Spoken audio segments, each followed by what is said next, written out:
Hello, how's everyone doing today? Hey, Benzolato, how are you doing?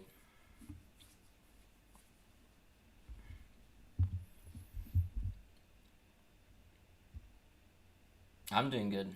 Yeah, I had a good day. Went outside, had a nice meal. Pretty excited for the game actually.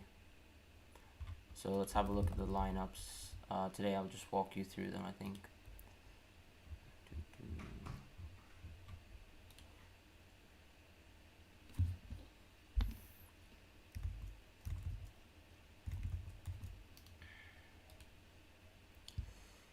Hold on one sec. Just I'm loading up the kind of Olympic Lyonnais lineup.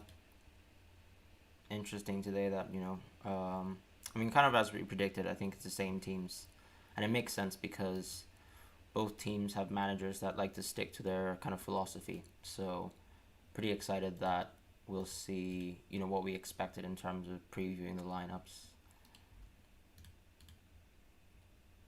Yeah, so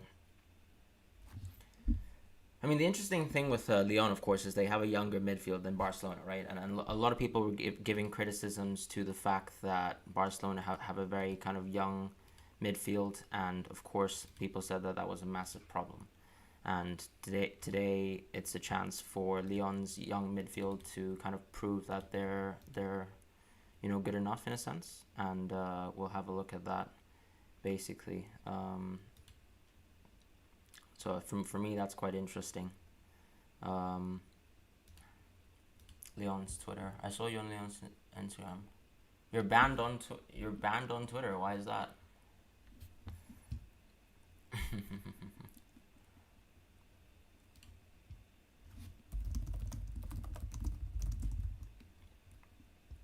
Or are you just banned on Leon's Twitter?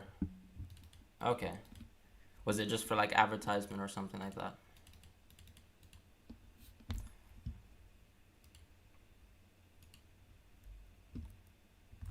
A nice thing about this game, of course, is Lyon is one of the traditional French clubs, where they have a lot of fantastic talent coming through the ranks, right? So you have people like Benzema, coming through. Oh, that's fair enough. I mean, we have quite an active Twitter, I think, right now. It's quite important for us to kind of grow the channel at this stage, and it's really nice that we've had a lot of support so far. We reached 300 followers today, so honestly, thank you to everyone who's been a part of the channel and supporting us. So that's really awesome.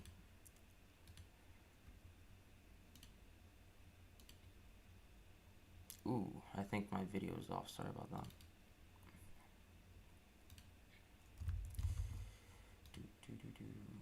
Benzema. Yeah, no. I got that fixed. Make sure to transition a little bit better.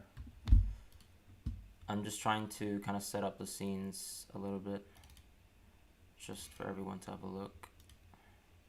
Image file.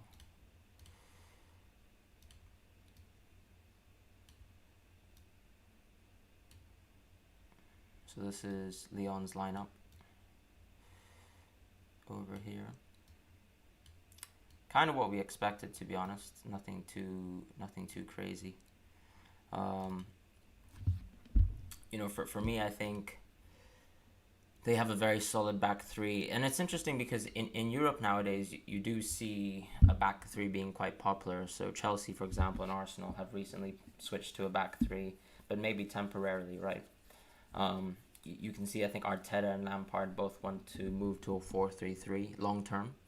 But I think when your defense is poor, that seems to be what people like to move to, in terms of managers right now, testing out kind of three at the back formations, or at least dynamic styles of play where when you're in defense, you're a back three, and then when you're in offense, you become a back four.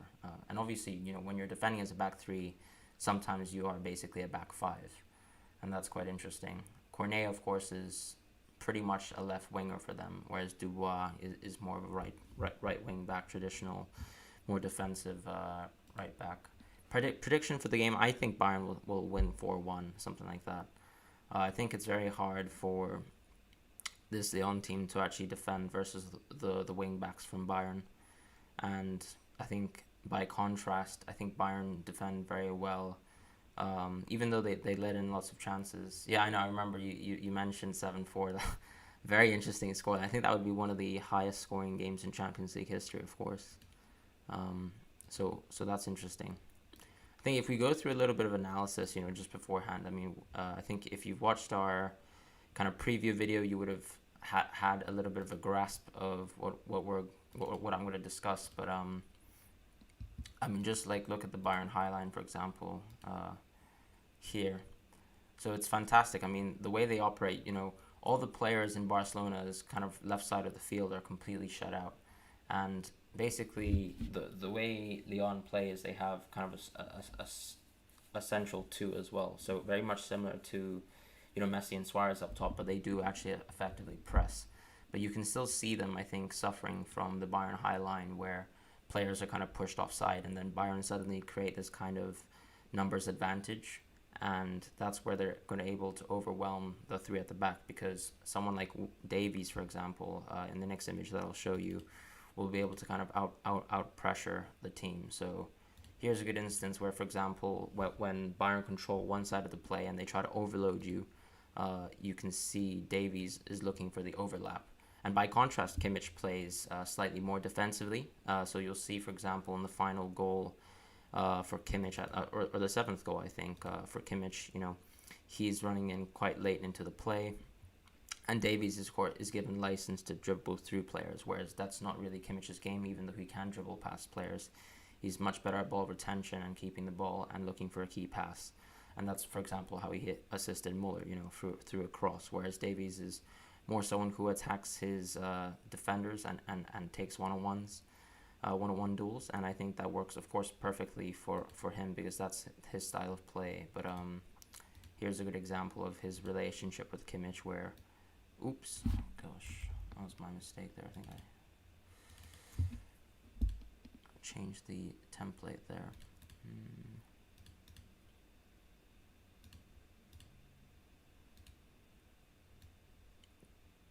Sorry, we're just still testing for the first time with our live stream. Yeah, Barca suffered so much against Bayern. That's the thing. I think Barcelona too.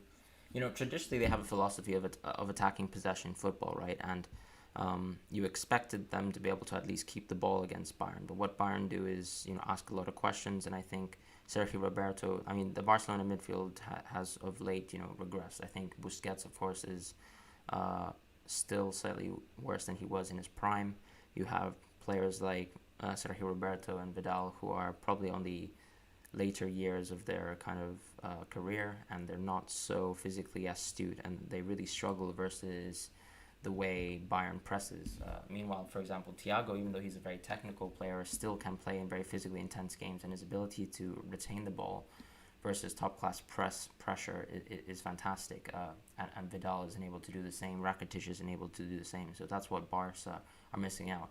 And Lyon, interestingly, have players like Aouar, Guimarães, and Caqueret who are quite ball dominant. You'll see, for example, Aouar was doing fantastic kind of dribbles through the Manchester City midfield.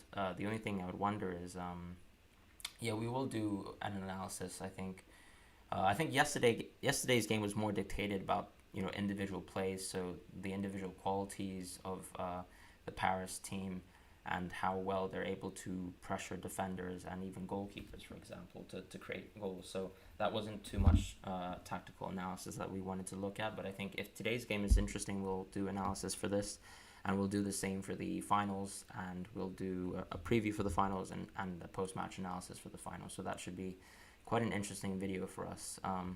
And just on another note, of course, we mentioned plenty of times, ultimately Bayern still play a high line. Yes, these Barcelona players were offside several times, and you don't see Messi and Suarez pressuring as much. But what Toko Ekambi does give you, and what Memphis Depay does give you, is a mix of hold-up play and also a mix of pace, right? Here's a good instance, for example, where you have Marcel passing into space versus Man City. Fernandinho, of course, kind of makes a mistake with the back line. That's not too uncommon. Obviously Bayern Munich play a back four, so that's a different situation there. And Fernandinho was probably not so used to playing a back three, which I think Pep Guardiola only utilized several times. One time against Sheffield, but it's not something that they often play with. And I would say that Bayern are one of the teams that are most comfortable playing in a high line, and they understand that they're going to be countered, but they also understand how to deal with counters effectively. And for example, when Suarez did the one-on-one on Boateng, that wasn't a result of the high line. That was simply a result of just his quality as a player. And I would say that, frankly, players like Dembele and Akambi have less class in that sense than Suarez. But they will ask questions of Boateng in terms of just being able to pace and match him for in a one-on-one foot race, right? So that's an interesting thing. In terms of the game as well, I think what this game offers is, Hansi Flick as well as someone who is very focused on kind of playing his philosophy and making sure that he can impose it against other teams. So that's an interesting little thing. And obviously, if any of you guys are still looking for something to look at, I mean, we have a preview of the game. It's around 7 minutes. Do you think it is worth watching the game? You mean today's game? I think so because I would say that Paris. I would say Lyon played very defensively, so it's very different to Barcelona where they're not used to playing defensive football. So when they're on the back foot and they have to kind of pass out of the back, I would say not many Spanish teams in La Liga actually try to challenge Barcelona's defenders, in terms of pressing each individual defender and creating overloads in that sense. You do see a lot of press in the middle of the park in La Liga, but not so much on the defense. And that's, for example, something Real Madrid struggled with versus Man City, as a good example of that. Whereas I think Lyon are quite happy to lose the ball, and they're okay with dealing moments where they're out of possession. So if you look at, for example, the Bayern match, they actually scored every 2 minutes and 30 seconds they had possession. And that's very, very poor because they only had 50% of possession. Most of that coming from the fact that Barcelona's possession comes from, let's say, Bayern making a missed shot or, just having a missed shot on target. So Barcelona were really struggling to get the ball out of the half, whereas I do see players like Awar being able to move the ball at least slightly off. So I think you'll see a much more competitive game today. Maybe less goals. So if you're looking for goals, I would say today's game might not be so interesting. But definitely in terms of giving a better match than Barcelona did versus Bayern, I think that's absolutely the case.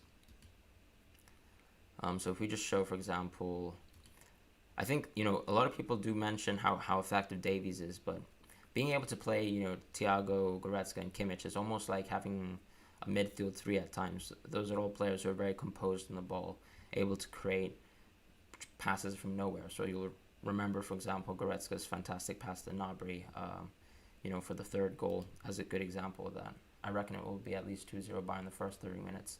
One thing that we've noticed,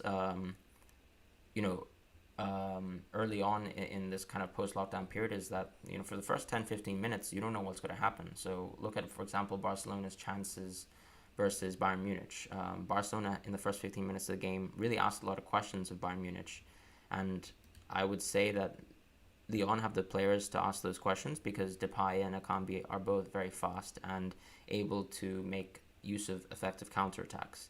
I think the problem with Bayern is ultimately over 90 minutes, they ask so many questions that you can't give answers to, both in terms of the middle of the park, the central phase of play and in transition, and also, on the wings. And ultimately, I don't think Lyon have the defensive capabilities to deal with someone like Davies, for 90 minutes. And that's a huge problem nowadays. I think you've seen a progression in football where elite defenses have to play for 90 minutes. So Ferland Mendy, for example, for Real Madrid is actually a good example of someone who can do that, but he needs to improve his offensive game, unlike Davies, who's so pronounced at dribbling and taking on defenders.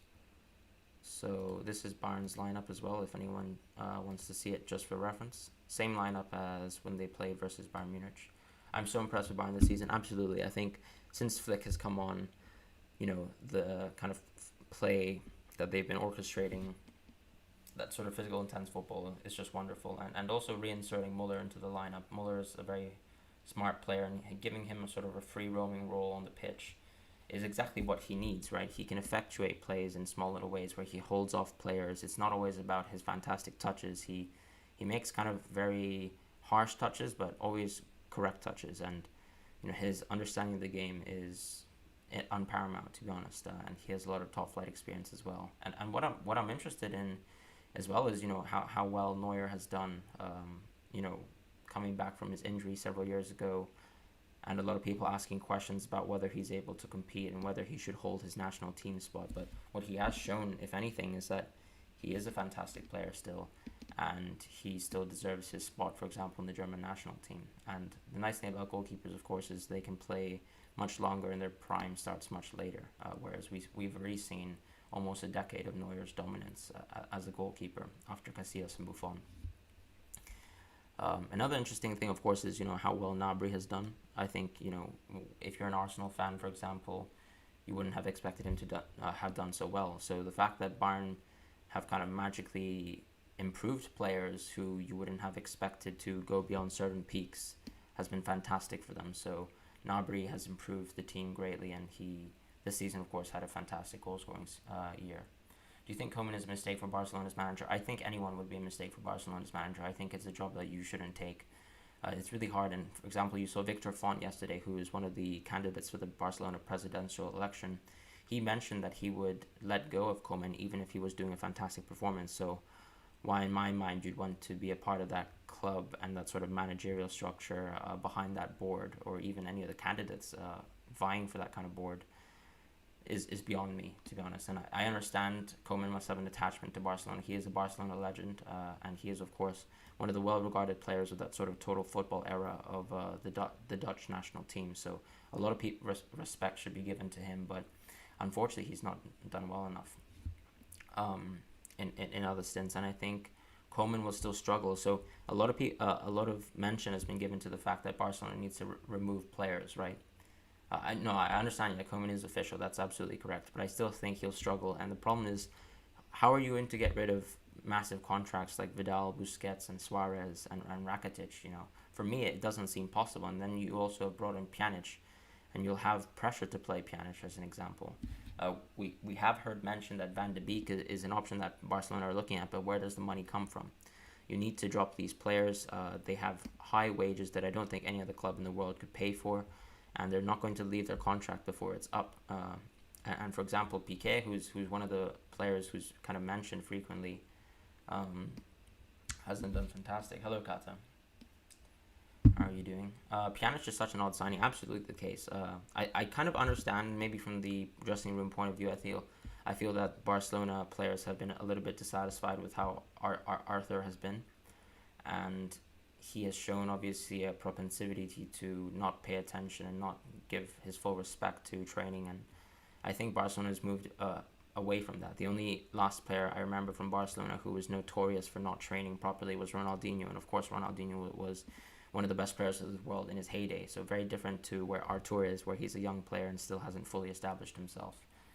I think it's going to be worse than Setien because I'm 2018. Yeah, I understand. No, I think you do have to give respect to what Koeman has done with the national team, though. I do understand he performed very poorly in Everton, but what Koeman did with the national team was fantastic. You have to remember that the Dutch national team did not make it to the World Cup in 2018, and they've taken large strides and leaps since then. And that was thanks to him, really, and his ability to integrate this kind of new crop of Ajax players into the fold. So I would give credit to him from that kind of perspective. When it comes down to his stint in Southampton, he also led Southampton to their best Premier League finish in history. So he has done a good job in some places, even Feyenoord, for example, taking them to second, before they ultimately won the Eredivisie several years ago with Robin van Persie. And so, yeah, I think he's had some bad stints, Ajax notoriously being one, but you do have to give credit to the fact that he has done some good work so far. And ultimately, there aren't any managers right now open, maybe except for Pochettino, who have a better track record than him and who want to take this job and who have the respect. And what I think Koeman brings is he brings the respect in the dressing room, something that managers like Setien and Valverde have missed. So as a Barcelona legend, I think he holds much more respect in the dressing room, and with so many veteran players there, I think that's kind of what they need. And maybe he is the answer to kind of dispatching some of the kind of deadwood in the squad. people keep talking about Valencia, but he wasn't even bad. Yeah, okay, Valencia is actually a good idea for, I think, a stint where he wasn't performing so well. That was definitely certainly the case. Um, I would like to see him perform slightly better, of course, than his some of his previous stints. But I think this Barcelona job is very hard to take, and ultimately it's his dream job. So I would say, give him respect in that sense. Let's have a look. I'm trying to find the game, but I'm unable to find a stream.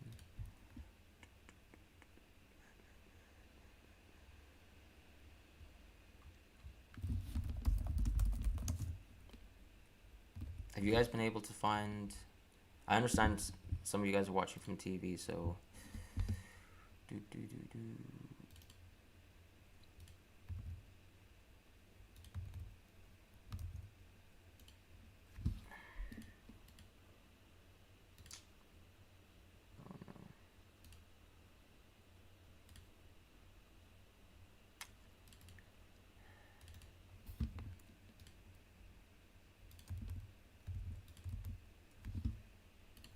Been able to find a stream.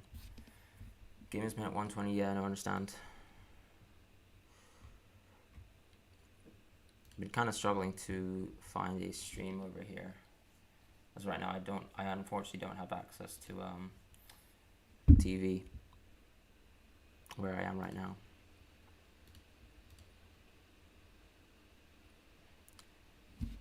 So I will be slightly delayed. Wonder if I can.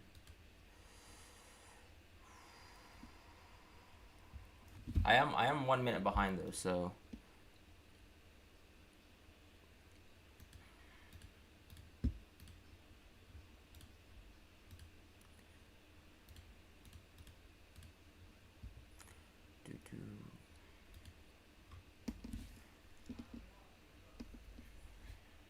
Alright, been able to find a stream, so that's fine. In terms of the game, yeah, I think you want to wait around 10 minutes to see if Bayern are able to set up defensively. Right now is a good kind of opportunity for Lyon to start with an early goal, and that's exactly what they need to actually make this match competitive.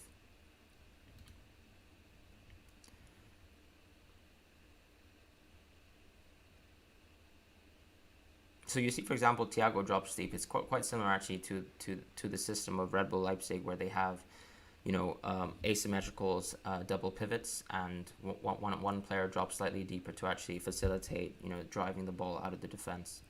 Even though they, for example, have Alaba, who has a lot of vision. But in terms of being able to kind of inactivate the press and move the high line, that's what you need to actually progress the ball forwards. And yeah, Bayern are going to be able to try to break that kind of 4-3, that kind of 5-3-2 setup of Lyon. But look at how organized Lyon's backline is. They're moving very well in tandem. I think what Bayern will have to try to do is spread the width and try to make use of Davies, for example, and his ability to run down the byline. Very poor pass there from Goretzka. And Depay's already off.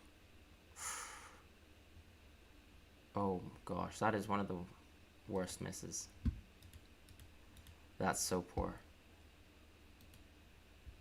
Look, I think you do have to say that, for example, with Barcelona, right? They actually had a strong ability to score 3 or 4 goals early on in the game. I'm really shocked that Depay missed that. He really should have just tried to chip the keeper. That was a very, very poor shot. On his strong foot as well. Very poor.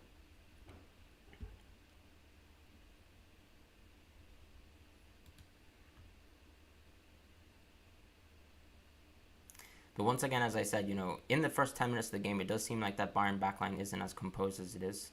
But then also look at how well Davies is able to kind of dribble through the Lyon defense. And as we mentioned, that would be a key issue. A lot of questions being asked, though, from the Bayern defense very early. So they need to just take it easy, make sure that they reacclimate to the situation of the game and versus Lyon's setup and play the football that they need. Thiago's doing very well to control the play. Kimmich is driving the ball forwards.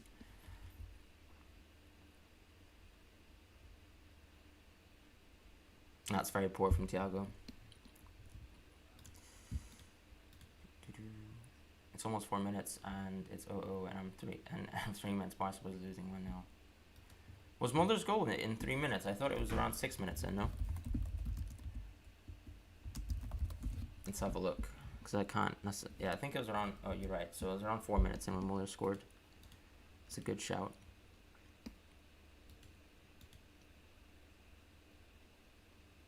That's the thing, right? So the first 10 minutes of the game, as I said, Bayern make a lot of mistakes.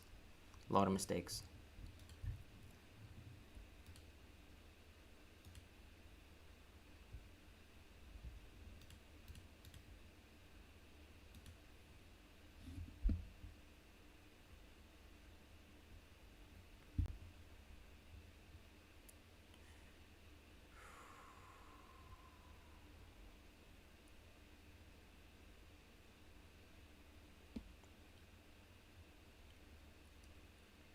You'll notice also from time to time that this Bayern team really do like to do over the top balls to the left side of the pitch. This kind of helps advance their kind of high line and forces the enemy team to peg back, because the way they like to play is they like having Davies in a more offensive position, and so it makes more sense to actually drive the ball across deep into the opponent's side of the field where they want to advance the highest, and therefore they create like an overload, the same way that they scored their second goal versus Barcelona. So that was exactly what happened. It was an over-the-top ball to the left, and even though Barcelona were able to keep the ball, they asked enough questions where it became a 1-on-2 situation, and Piqué had to make a lunge. Poor passing out of the back from Lyon, though. I think Anthony Lopez should have done something there. Really good ball from Aouar. And that's the thing, too. I think, Lyon's ability to link up and try to create, a devastating counterattack is what is effective for them. I think tactics is just about seeing the game. Sometimes I would recommend not looking at the ball necessarily when you're actually watching and trying to look at tactical plays. I would look away at the ball, and I would say maybe turn the commentary off or listen to some sort of analysis of the game instead, because the commentary just tells you what's happening. You can see that with your eyes, and what you want to see is look at all the other players, how the players are moving away from the ball. And for example, Davies, of course, is a player who always tries to look to get into space. So if you look off the ball, he's always trying to make these offensive runs in between the lines, looking for a pass from his teammates. Very good maintaining the ball from Lyon. But also, look, so Lyon sometimes distribute these really poor balls. They don't have the kind of same technique as Bayern, but they have these really fast players who are able to get onto the end of balls, and ultimately that still asks plenty of questions. So Lyon look much more composed, as a defensive team. And I'm really pleased to see that, because I think they'll be able to sustain the Bayern pressure, to be honest.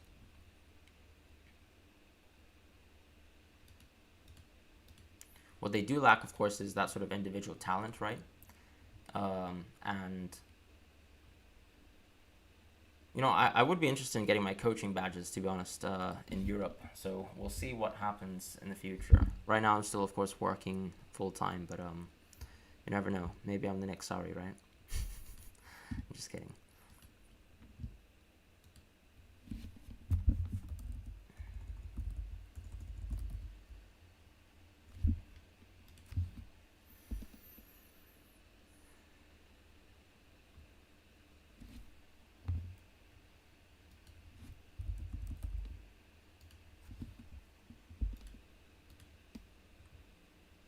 Remember watching Akambi in BRL?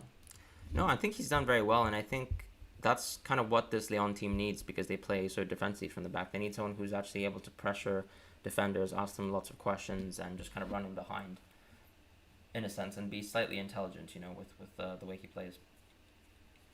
Whereas, for example, VRL, they actually have quite a possession-intensive, sort of philosophy.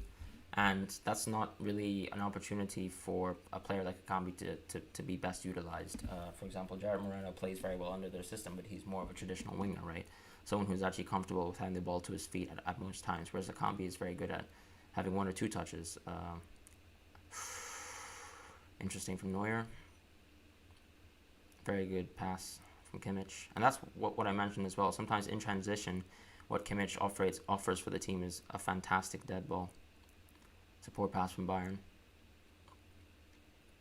But yeah, in general, Lyon being so organized as well is fantastic for them, and they seem quite ready to actually play against teams that pressure them, and that's ultimately a thing, right? So I wouldn't say, for example, if you're able to train over the course of a year and play a defensive style of football, that Barcelona would be able to do that, but that's not what they aim to do. Most of the time, they try to beat teams with possession, but unfortunately, they don't have much intent with the possession. And ultimately, when a team presses them, they don't really have any answers. Whereas Lyon is used to the fact that they get pressed, and therefore their performance against Bayern, regardless of the fact that they have less individual talent, is ultimately going to be better. Simply because their styles don't clash. A team like Bayern is a team that they want to face. Yeah, it's sort of like how Arsenal performed very well versus top teams, because recently under Arteta's structure they play a 3-4-3 and they operate a low block, which is something that a team like Man City struggles with and doesn't want to play versus. Ooh, beautiful play from Bayern, and unfortunately they miss an easy chance. Wonderful interplay though.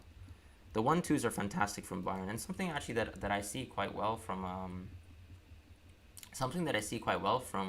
Man United, right? You'll notice that when you watch Man United play, Martial and Rashford have fantastic 1-2s, and that's something that I see when you watch this Bayern team. But it's not just the two players; it's Goretzka looking for over-the-top balls, Gnabry being able to get on the end of them, Lewandowski being able to link up play, and that's one of the fantastic things about Lewandowski and a player like Benzema. Their ability to link up play makes them a step above, world-class strikers. I mean, other world-class strikers who are good at scoring. So someone like Icardi, for example, if he's not able to get on the end of balls and take a shot, he doesn't provide much at the end of the games. He's just a very classical poacher like Ruud van Nistelrooy. Very open-ended game, though. So I'm really happy to see that this is what we have as a football game so far. And still we've got 80 minutes to go, so really fantastic.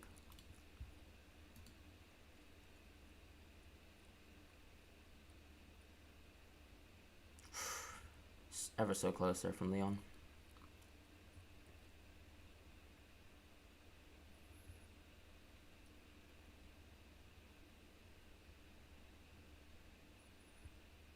I think we'll see. Yeah, so Davies, for example, is given a lot of space, but unfortunately, I think Alaba does not look for the passing option for him. But Davies is on the other end of the pitch right now, as you can tell.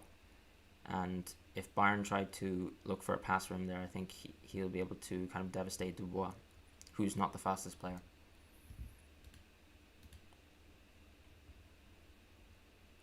You ate too much yesterday. That's a good one. Never seen that one before, Ben Thinkolafu. Is that a new joke?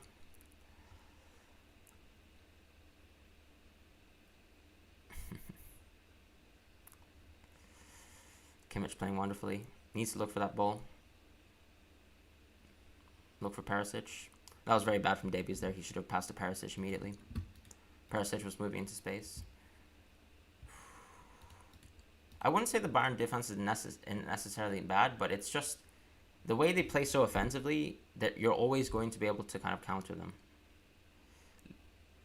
Very close though.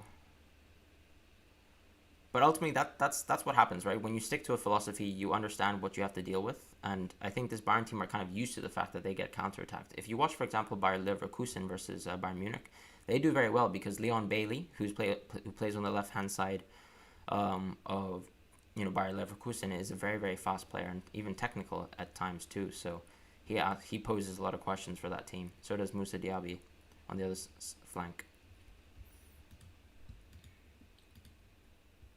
How were they only 7th? So one of the things about Lyon as well is I think they started off really poorly during the year. And players like Bruno Guimaraes, Kakare didn't really actually play first team football early on in the year. So they actually kind of promoted some more youth players into the fold, and then that's when they started to perform slightly better. And ultimately as well, Depay was injured for a long stint.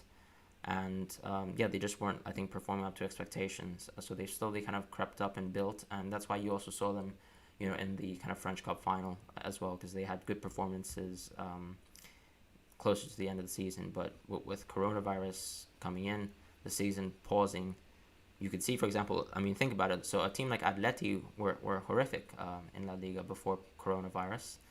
and after coronavirus managed to seal their Champions League spot. And I think you could make the same kind of comparison with Lyon, the exception being they didn't get to resume play. If Lyon don't win the UCL, they not put in the UCL. Exactly, that's one of the concerning things. Hey, Mr. Ali, how are you doing? Are you enjoying the game so far? It looks quite competitive. Lyon asking a lot of questions, also defending very well versus Bayern. I think the Bayern players are also struggling to kind of find spaces to attack.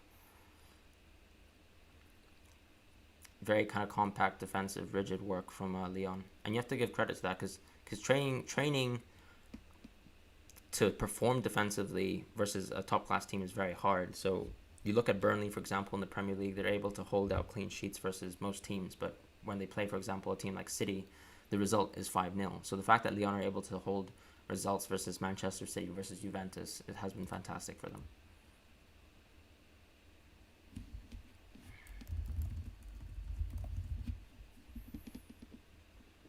Yeah, I'm really pleasant. This is a really good game so far. So I'm really glad you decided to actually watch this game, Benfica, because it has been fantastic so far. Really poor over the top balls from Bayern. I think what they need to do is actually play a little bit more slow and actually try to find players in space, because the way Lyon play right now is that they're trying to stay as compact and narrow as possible, and players like Davies are actually in space and ready to kind of take opportunities. And I think Bayern have so much technique and experience that as long as they get the ball into the box, they should be able to score. And that's not what they're doing. They're kind of playing too fast with their passes and a little bit too cute with the over-the-top balls. They just need to try simplify things and use the width.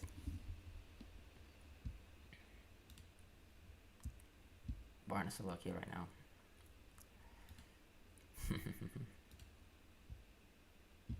Lyon better than Barcelona. You could argue that's exactly the case.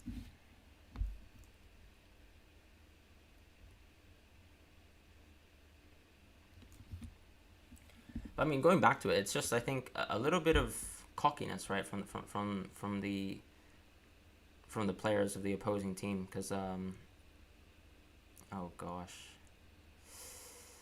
oof, Lyon are so unlucky there, so unlucky. I'm a little bit delayed. But that's the thing, right? That all comes from the fact that Perisic is very lazy and takes a cheap shot. They need to slow things down and I think try to hold the possession a little bit more instead of giving the ball immediately away back to Lyon.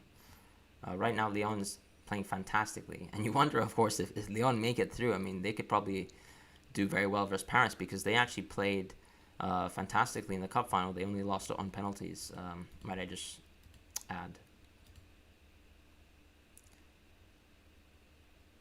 Update score. I think I'm behind, unfortunately.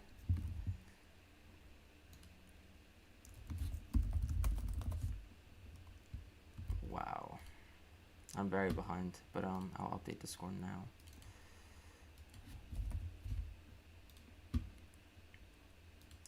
So, fantastic.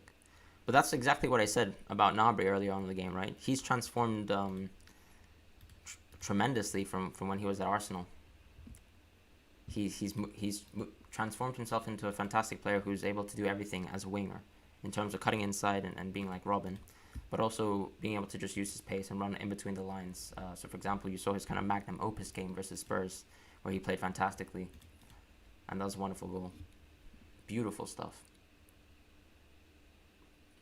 And he runs perfectly in between the lines too, and then cuts in. So I think Robin would be proud, no? Fantastic goal. And that's the thing. Individual class sometimes is what you need in these kind of games. So Bayern have been playing, I would say, quite poorly, giving a lot of chances to Lyon. But that's the problem. They have fantastic players as well. So even though they might scare their fans in terms of giving away these kind of offensive chances to Lyon, they still ask a lot of questions through their excellent players. And you have to think Sané comes to Bayern next season. They have a lot of young talent waiting in the wings too. So even though Thiago might leave, which is obviously going to be a big miss for them, the future is bright. That was a fantastic goal. But yeah, I would like to see Bayern stay with more grounded passes right now, because a lot of the over top balls this match haven't worked because Lyon have been very adept at shutting down those kind of balls unless they're actually on the wing, on the wide kind of surfaces where Nabi was able to attack, for example. So that's something that I think you'll see more often, and attacking through Gnabry seems to be a good option because Cornet is one of the more advanced wing backs for Lyon, whereas Dubois is going to sit back a little bit deeper to kind of deal with the fact that Davies is looking for an overlap.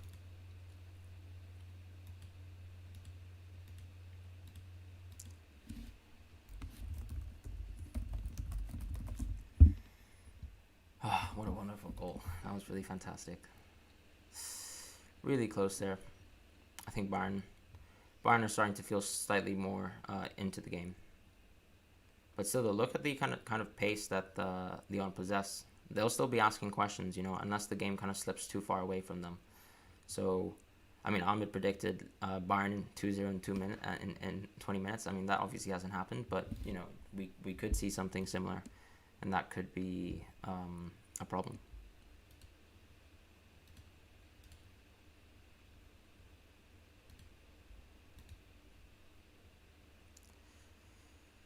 And remember as well, Bayern had a fantastic chance where Muller missed an open goal effectively, right? So the game has been very, very even in terms of chances.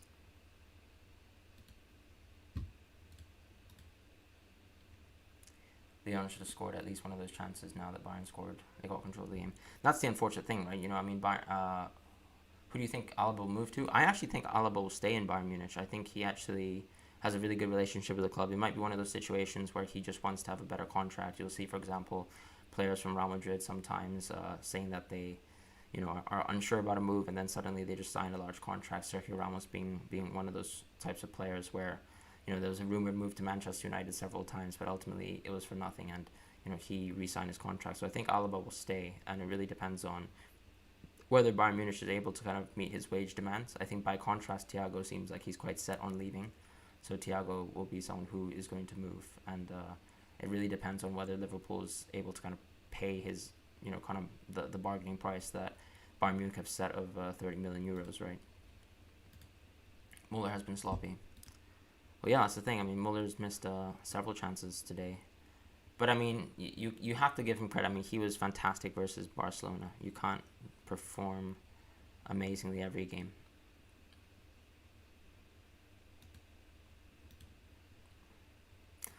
I wonder how Arsenal fans would feel about how well Gnabry is doing, because obviously at the time when he was sold, I think they wouldn't have expected him to become such a devastating winger, and a world-class one at that. I just don't see why Alaba would leave. No, I agree with that completely. I think they're playing fantastic football. Most of the squad is young. He plays with young players next to Davies. He has a good relationship with the players. He's always had a good relationship with the club. I think they just need to meet his wage demands, and that's it. And I think he's also reinvigorated himself in the centre-back position, right? This is a position where I can see Alaba playing for much more years.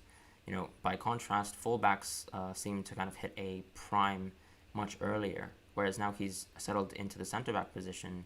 He could have, several more years in his belt playing top-flight football. And if anything, Bayern Munich are looking to upgrade on either one of Boateng or Sule. And of course, Sule being young, he has the opportunity to be that sort of upgrade himself, as long as he's not injured.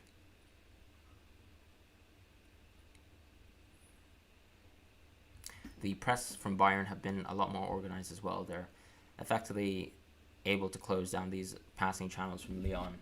One of the key distinctions from when you can tell Bayern are playing well, in terms of pressure, is how often that they put the enemy team's players in offside positions, because they're even though they play and instigate a high line, they're very aware of how they're able to shut down the opponent's chances, and sometimes they do give a lot of chances away, which was exactly the case versus Barcelona early on. And not really asking many questions again. Great pass from Kakare, and Dubois on the move.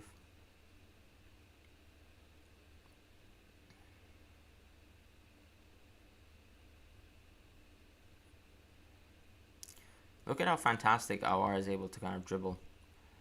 He took a little bit too much time there, but I think that's the key difference, right? You can see, for example, Barcelona they didn't have any players who were able to carry the ball in the midfield, and you don't want Messi to drop so deep because he's no longer like Neymar, where Neymar is able to carry the ball over the course of the pitch. Messi is now has a lot less stamina, I think, in terms of being able to push himself for 90 minutes. So you don't see Thiago working in Liverpool's midfield system personally. I agree in terms of the sense that you think he doesn't pressure the ball enough. I think they'd have to kind of reorganize the way they play their midfield to kind of match him. And I think what Firmino might provide as well in terms of a little bit of midfield coverage is quite useful in terms of being able to integrate Thiago. But I think, yes, Liverpool will become a much more open team if they play with Thiago. But the benefits in terms of unlocking their front three more often might actually be something that pays them more dividends, right? Because one of the issues with Liverpool right now is, if Salah and Mane both have a bad game, then the goals don't seem to come from anywhere, unless you have some set piece magic from, let's say, Van Dijk on the edge of a cross or corner pass, or you have Trent Alexander-Arnold scoring a wonderful free kick. And I think that's one of the key spots where Liverpool will be thinking, we do need a little bit more creativity, and if we have to sacrifice a little bit of defense, then they have to do that. And I think, for example, when they play with Matip as an example, they play wonderfully. Brilliant. That's what I was saying. So the over-the-top ball to the wing positions are exactly what they need to do. And Davies is always running to space. I mean, he's obviously offside there, but he's asking the right questions. I'm not even sure if he was offside, to be honest. Might have just been a foot offside. Yeah, it was a wonderful goal, Mehdi. What do you think about an ex-Arsenal player doing that? Magic. Wasn't doing that at Arsenal, I can tell you that. But yeah, we were saying before the match that Gnabry has transformed himself into a fantastic player for Bayern Munich, and it also speaks to the fact that Bayern Munich have been able to kind of grow players, even after their kind of early youth. Sometimes you expect that footballers' career trajectories are linear, right? But sometimes people are late bloomers, and sometimes people need a manager to actually see something that previous managers haven't seen in them.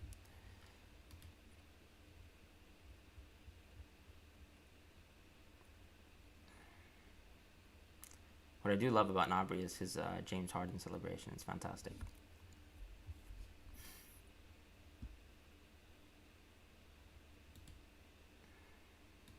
A lot more of a closely competitive game, though, is it not, Mehdi? Much, much better. It's the mustache that you like from Gnabry. I think it's quite a spicy mustache. That goal was fantastic. It was indeed.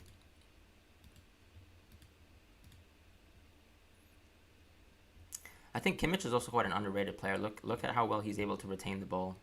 And so even though he's not the fastest fullback in the world, that's a dimension and attributes that a lot of fullbacks don't have. Because, for example, you can see Trent, for example, he needs a lot of space and time to actually do the work that he does, whereas Kimmich, as a technical midfielder, doesn't need that sort of space and time. So he's able to kind of dribble out of situations. I think if you remember and cast your eyes back into the Barcelona game, he was able to dribble into outside of Frankie de Jong and another player. And that shows you how much class he has as a player.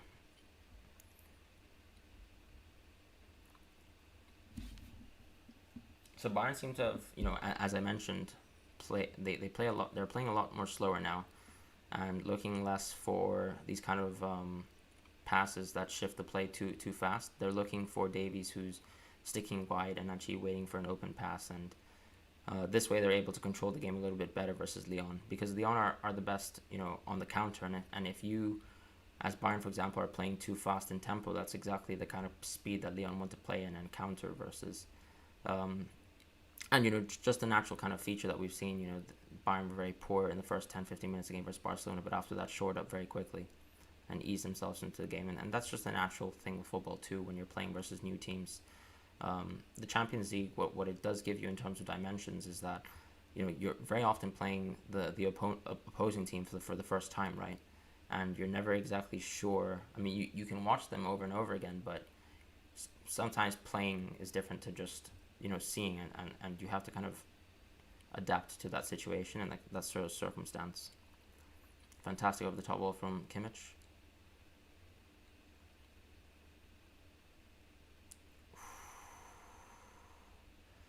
So close there from Perisic. I think he wasn't actually ready for how good a pass that was from Lewandowski. Lyon are doing so much better than Barca. Absolutely the case. I remember Schalke reaching semis. I agree. I mean, I think it's quite normal for teams to exceed expectations. I mean, you also have to look at this tournament format, right? You have a best of one format, so less chances for teams to actually do well with two legs. For example, remember Real Madrid, they had a narrow kind of beating of Schalke as well. You know, when Ronaldo was able to save them in the second leg, and many chances where they were behind often. And the second leg is a good chance for, let's say, the stronger team, in a sense, to kind of build a comeback, because they will not likely be as surprised by the opposing team's tactics, and they have the better players who are able to kind of adapt, you know, to the quality of the enemy team over the course of two legs. Whereas here, you know, you need to make your chances count in the first game, and that's exactly what happened to Man City. Man City, for example, last year, they were fighting deficits, right, versus Tottenham as an example. So that puts a lot of pressure on their second leg, but at least they have the option to kind of correct their mistake. Whereas when you only have one game versus Lyon, you pay for those mistakes much more dearly.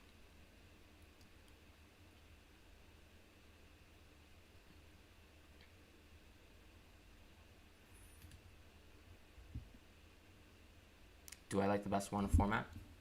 No, I don't really like the best of one format. I do like the two-leg format, but I would just want them to move away from away goals, because I think away goals is a very arbitrary kind of statistic. And I think, you know, it also makes the extra time much worse, because there's so much more pressure on the team who is playing at home in extra time. That's not something you want to be playing with, you know. I think football should be a game where the team with the most goals wins, and that's it. And it shouldn't be about the kind of importance of one goal. Will the one leg format continue next season? I don't think so. I don't think so at all.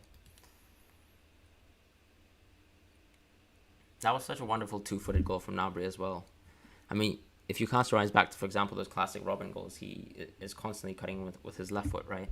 Whereas that was a beautiful two-touch combo from Gnabry, much more harder to actually execute in terms of a piece of skill. So, what a wonderful goal.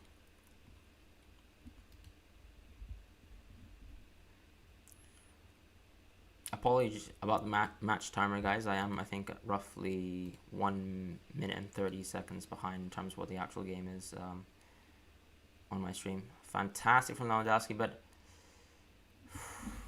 well, it's certainly someone's night tonight. Is that actually a goal, though? Or is that disallowed? Do I like the 5 subs? I like the 5 subs for what it was, but I think, you know, we've moved away from the kind of point and phase where players are too jet lagged to play. That was very poor from Denayer, also poor from Lewandowski, but good that he actually got that second chance, and fantastic that Gnabry was able to score. So once again, this is Gnabry's night. I think Gnabry has been fantastic. I mean, some people describe him as a hot and cold player, but, you know, when someone is able to be this hot, he's fantastic.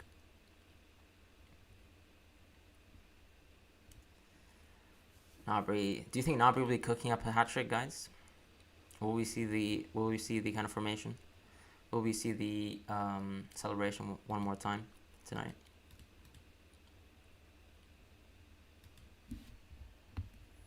You were 3 minutes off the goal. I've managed to find a live stream that's a little bit better. If you want me to send that to you, Ahmed, I can do that.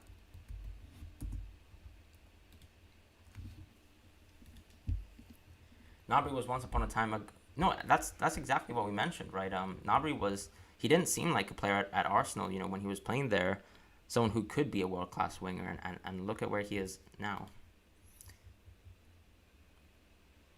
I think in almost every single high goal-scoring game for Bayern this season, I think he's been a highlight, and obviously that Spurs game, you know, was the crowning kind of moment. And as a gunner, of course, I mean, what better place to actually score 5 goals?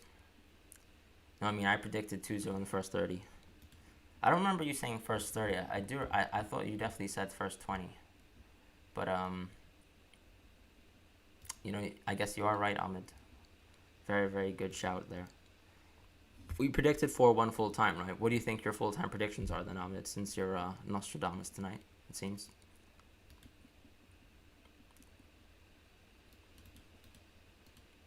And that tells you, right, Mistali as well. You know, some players take some time to actually grow and become the best players in the world, and sometimes they're kind of the way they kind of improve. You know, it happens at different stages. Sometimes it happens late, sometimes it happens too early, and a player doesn't continue to improve as much as you'd expect. You said 4-1 as well. Interesting.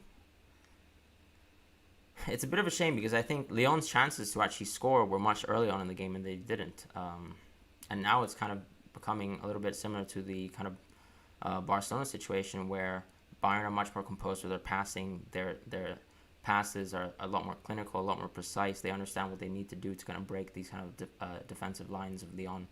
And they're abusing the wings and the width a lot more. So Gnabry being supported by Perisic, who is kind of playing centrally. You'll see that Perisic actually kind of hugs Gnabry's flank, and he really supports Gnabry by giving Gnabry the space to move and look for an over-the-top ball. And Gnabry, for example, if you watch the ball, even though the play is constantly happening around the left, he constantly raises his hand and he's constantly looking to move and run into a kind of attacking position. But although, of course, now Lyon has adjusted back into their back five.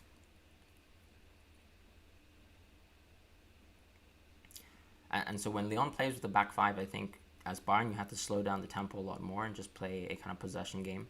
Sometimes they try too hard to look for a key vertical offensive pass, and that gives Lyon an opportunity to kind of strike with a counterattack, right?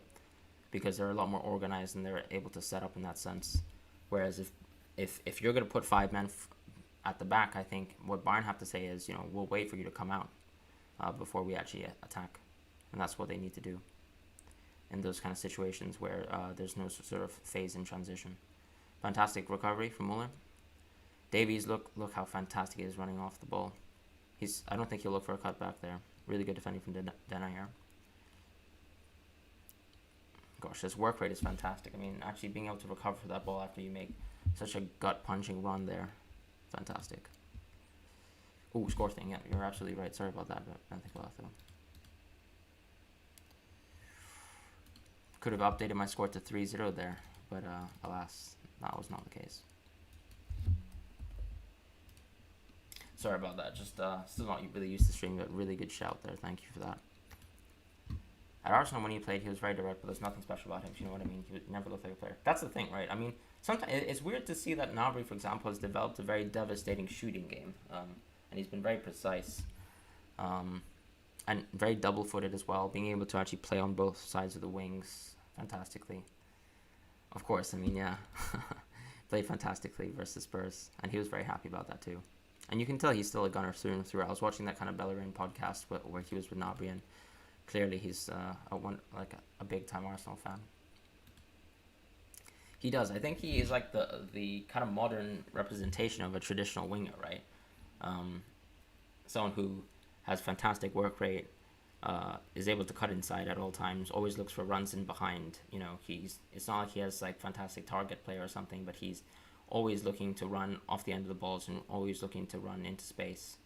And you know, when someone is always able to look and make those runs, you know, over the course of 90 minutes, you know, the enemy team is going to slip up. They're going to make mistakes, and they're going to allow you to kind of go through their flanks. Women's Champions League. Does anybody here watch the Women's League?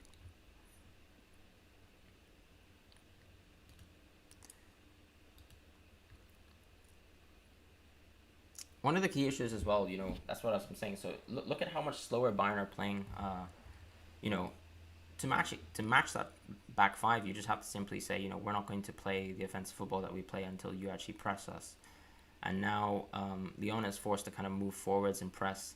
And that allows this Bayern side to actually look for those kind of diagonal passes and vertical passes.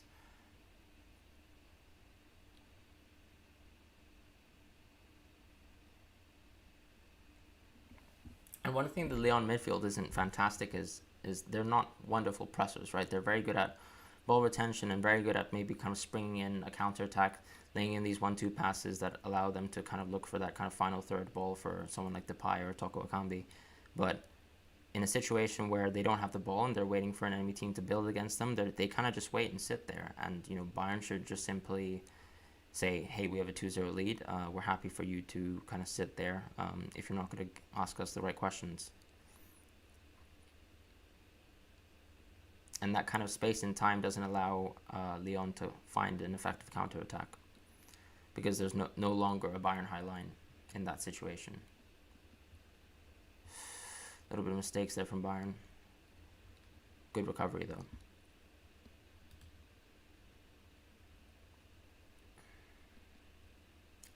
You watched the Women's League, Gordon? That's good to hear. You love the Women's World Cup? You're right, Ahmed, it was fun. I think Awar has been fine, but I think that's the problem, right, as well. He's a player.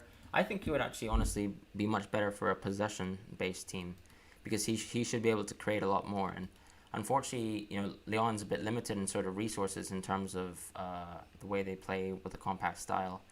He's still able to shine in that setup, but you want Awar to have a player like Awar to have as many touches as possible, because that's where he's able to create more.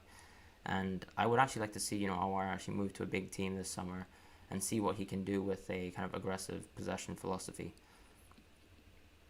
Because right now he's shown that he's able to make a lot from minimal touches, but you want to see him do better. That was poor from Lewandowski. He really should have distributed to Perisic a lot earlier.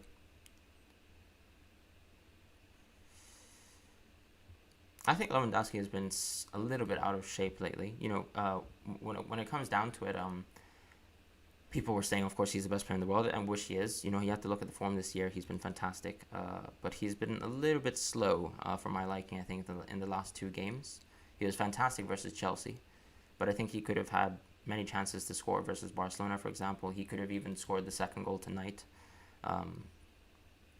But that hunger as well still allowed Gnabry to score. But, what I do like about Lewandowski is he's usually able to find those kind of passes as well and link up with the team. And I think Perisic could have been through on there. Yeah, Mehdi is watching the game, I think.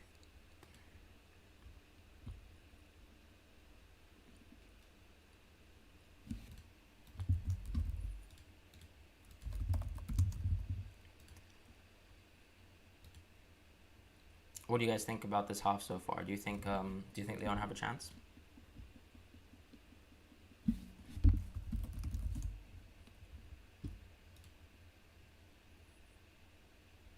Why doesn't it open the live with you? I think so. Mehdi actually has really poor internet, and unfortunately, it's a bit of a struggle. So you wouldn't be able to capture Mehdi's face, unfortunately.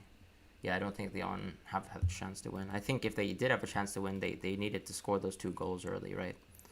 Instead, they've let Bayern kind of creep into the game, and now I think Bayern will just take the rest of the game. And you have to look at the kind of substitutions that Bayern have. They have Coutinho, they have Sule, they have Tolisso as well.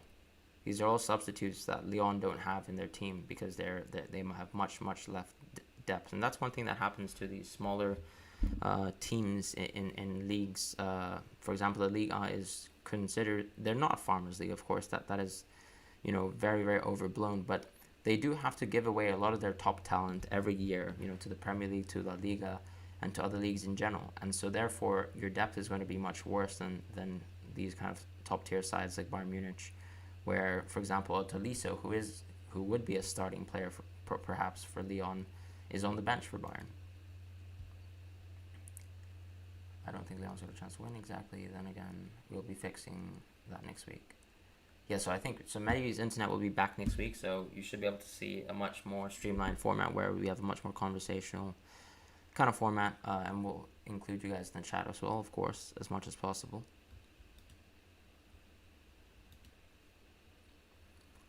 I'm going to be taking a little bit of a short break in halftime, but I'll keep the stream on, guys. Just a chance for me to get some water and refresh.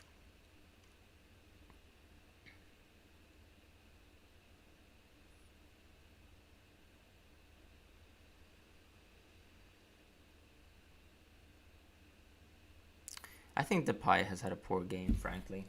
He has seemed unfit, and you have to give credit to the fact that he hasn't been injured. He was injured, sorry, and so picking up the pace and being able to come back into form has been a little bit of an issue for him ultimately, and that's a bit of a pity because he really could have scored that first goal versus Neuer. I think most strikers would be devastated to actually miss that chance. One thing I will say that we all say that Lyon doesn't have a chance, but let's watch the space for Moussa Dembele to actually create some action. I did mention that Lyon don't have the depth, but that is one substitute that they do have in their arsenal, who can do very well for them. All right, so with the halftime break, I'm going to pause the stream slightly, and we will look to continue. So I'll be right back, guys. Take care.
All right, guys, I'm back.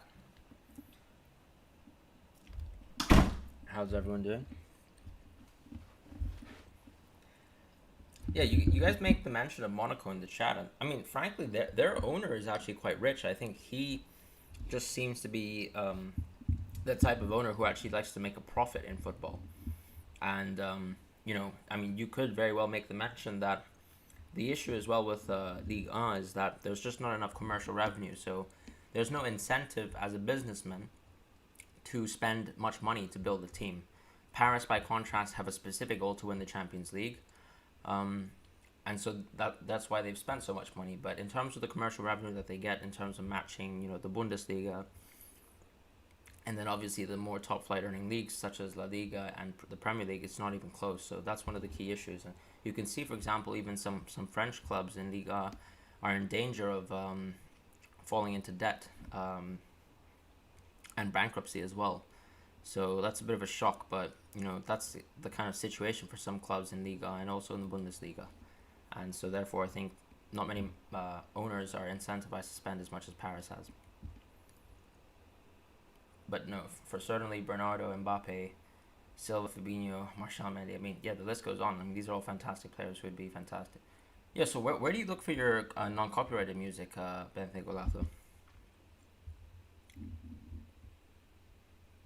France is a football country, yes, but I feel like they still need to put a lot of progress and effort into building up the kind of state of the league and making sure that the culture of the league is watched internationally as well.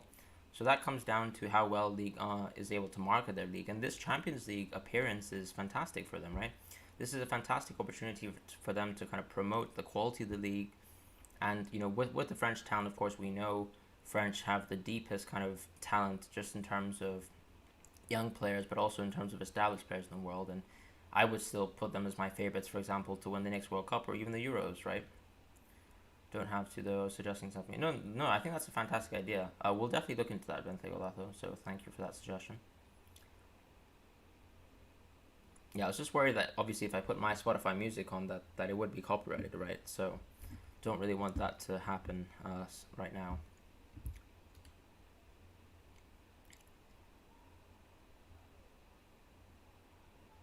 Is my audio picking up fine, though, guys? Yeah, no, thank you for the suggestion. We'll definitely look into that. All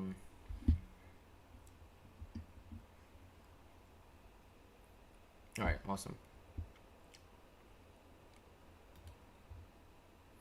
So let's say Bayern and PSG is the final. Do you guys think it's still going to be that story of, Bayern is the best team in the world, they're going to win it quite easily?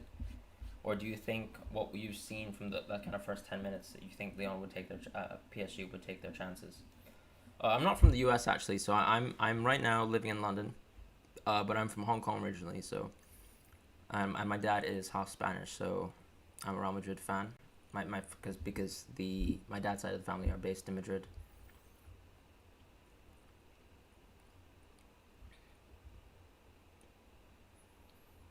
I would be quite scared to see Di Maria, Mbappe, and Neymar running with the same chances that Lyon had, in the first 10 minutes.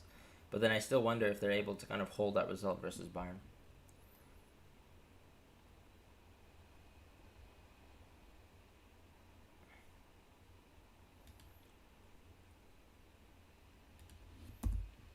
Where in the U.S. are you based, Benthe Golato? And Mr. Ali, are you based in Manchester? Because you did say that you were a United fan.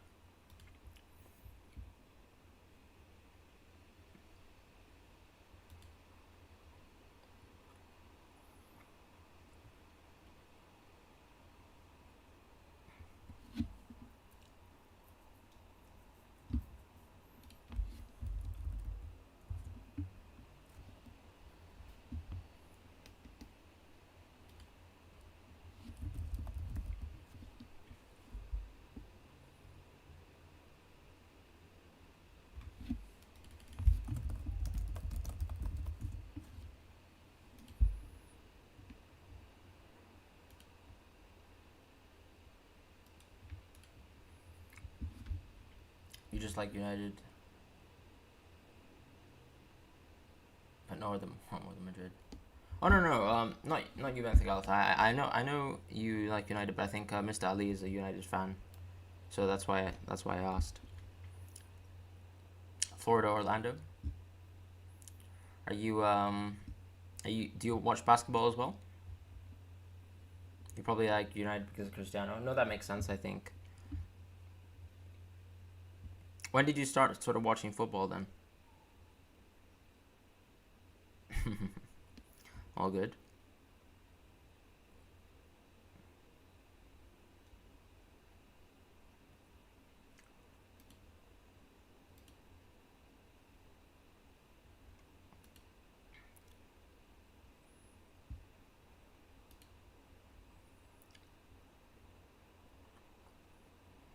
You were like 4.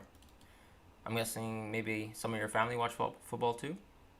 From Birmingham, but grew up a United fan from day one. That's awesome. I was actually in Birmingham on business last year. So, but I mean, obviously, a lot of the people from Birmingham are usually, a Villa fan or a Birmingham fan. That's cool. Yeah, my dad also introduced me to football too. But obviously, like, coming from Spain, football is the dominant sport there. So it's a bit different compared to, for example, people from the States where you have football, you have basketball, and even baseball, for example, as kind of alternatives as major sports. Your dad was trying to make you support Barca. I think that's quite normal as well. You can see sometimes that children like to support the opposite team to their parents. So initially, I wasn't really a big fan of Real Madrid until I really kind of visited more of my family and understood that they really loved it so much, and I kind of took that away from them. Oh, you weren't born in the U.S. though. That's cool.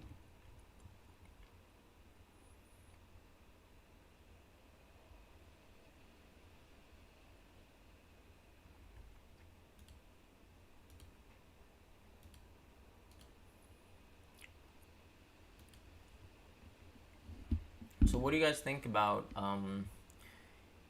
Dortmund and their let's say if they keep Sancho, what do you think their chances are next season? Because obviously we've seen how strong the Bundesliga teams are this year, and Dortmund obviously one of those teams as well.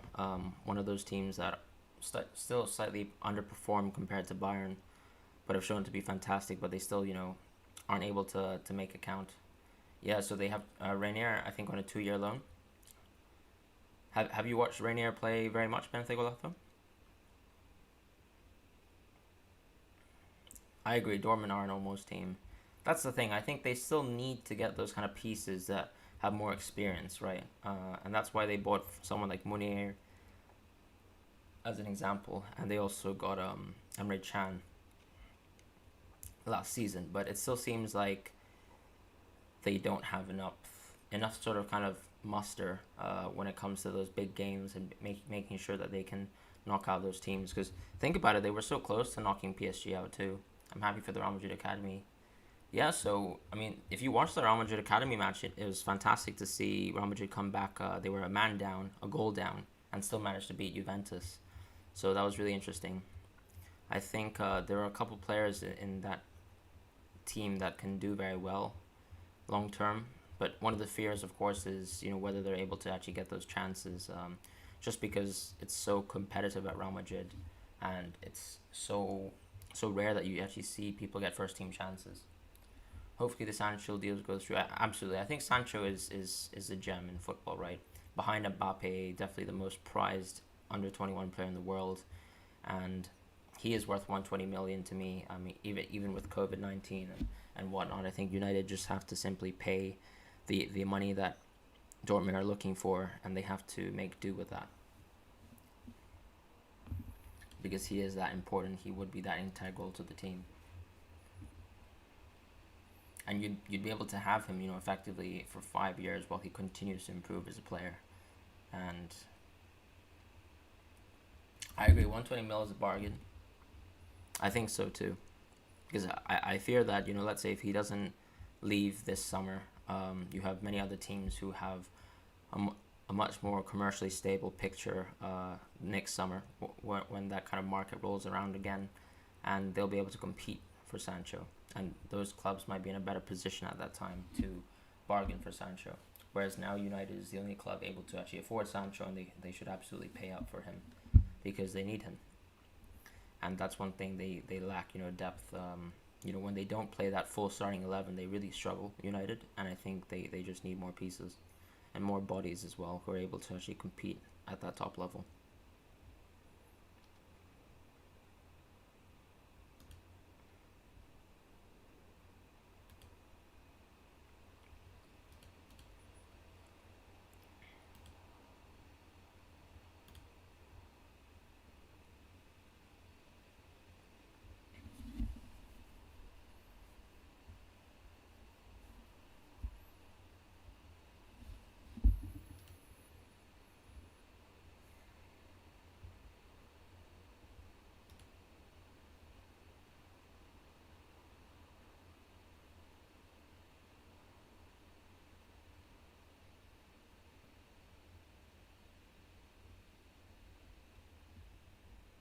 Kind of waiting for the game to restart here.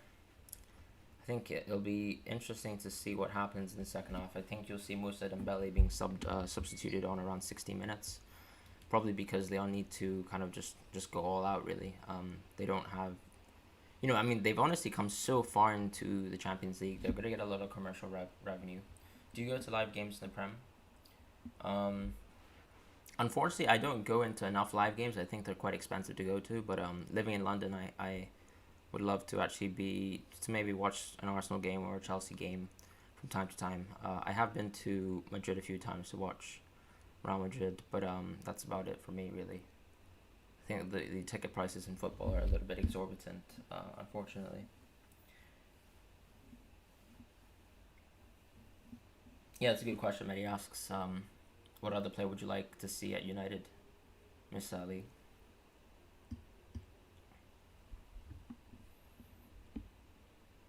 And can I ask, Mr. Ali, like where you've come to find us? Did you find us through the YouTube page, or were you already subscribed to our content as well? Just out of interest.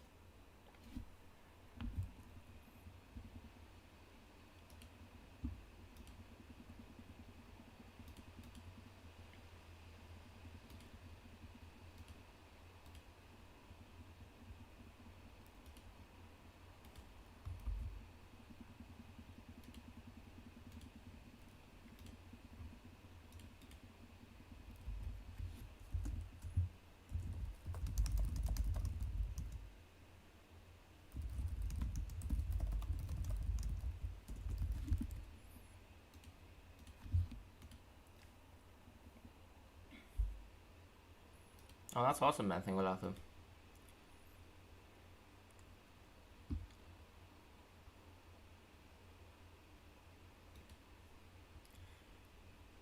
Strong CDM, someone like a Partey and attacking LB make.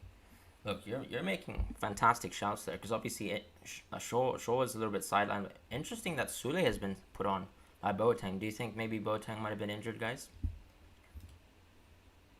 I didn't expect that to be a substitution.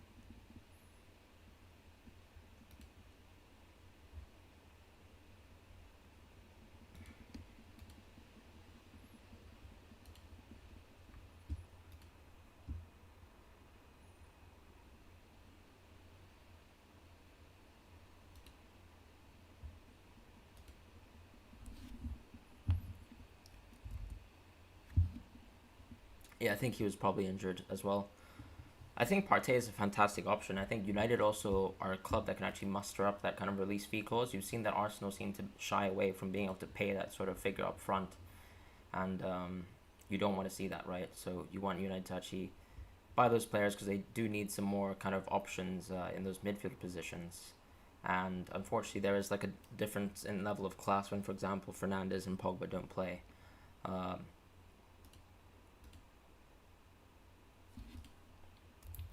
what's wrong, Mehdi? Why are you putting a crying face?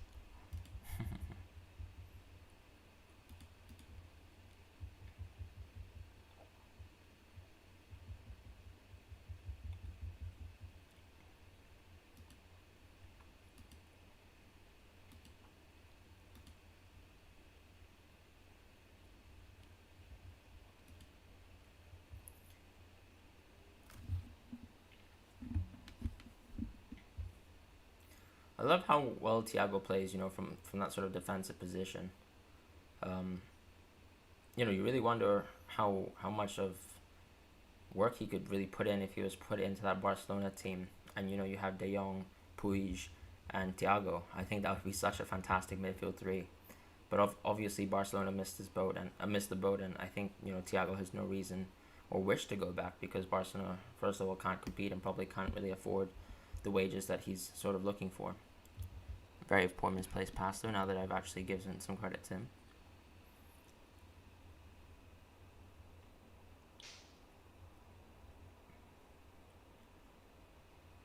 Fantastic run from Alaba. Obviously shades of when he used to be the fullback and now he's in a defensive position, and he makes the overlap. But of course, that's the thing too. When you watch Bayern play, is Davies is nowhere to be seen on the offense, right? And they completely understand when someone else takes their position in the system that they have to stay back and cover. And you can see, for example, Davies has fully taken the position of Alaba on the field, and that has kind of allowed him to make sure the Bayern backline is completely static and stable, despite the fact that Alaba's pushing forwards. Oh no, I didn't start the timer again. Good gosh. My bad, guys. I wonder if I can actually edit it at all.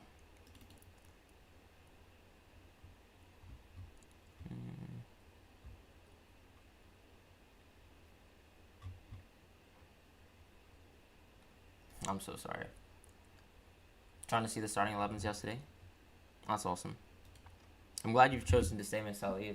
We really appreciate the support. So we're obviously trying live streams as a new little thing that we're doing on top of our tactical analysis. So you'll notice, of course, on our YouTube channel that we do just regular videos where we do some kind of tactical analysis of games as well. But the live streams is a little bit of an interesting thing that we like to add into, just for a bit of flavor.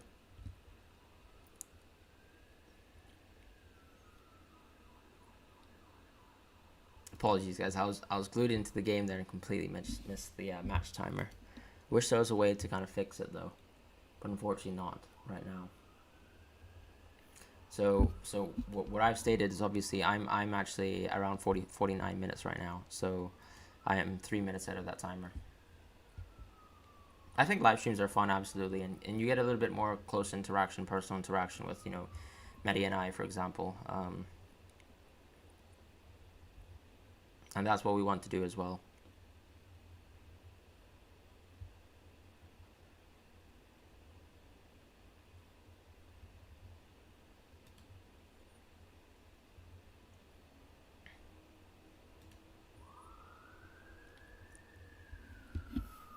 The interesting thing, of course, is Bayern is actually playing very far back. So because they first of all, I think they understand that they're no longer in control of the game the same way that they were in control versus Barcelona. So there's no need to actually utilize the high line and go on such an offensive route. Fantastic run from Nabri there. Great lunging tackle from Marcel, sorry.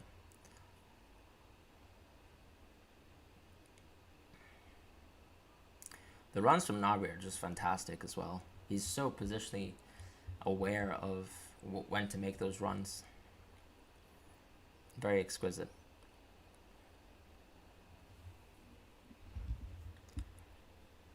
But I would like to see Lyon make some changes because I feel like they're in danger of letting the game slip away from them right now. Bayern have around 70% of possession.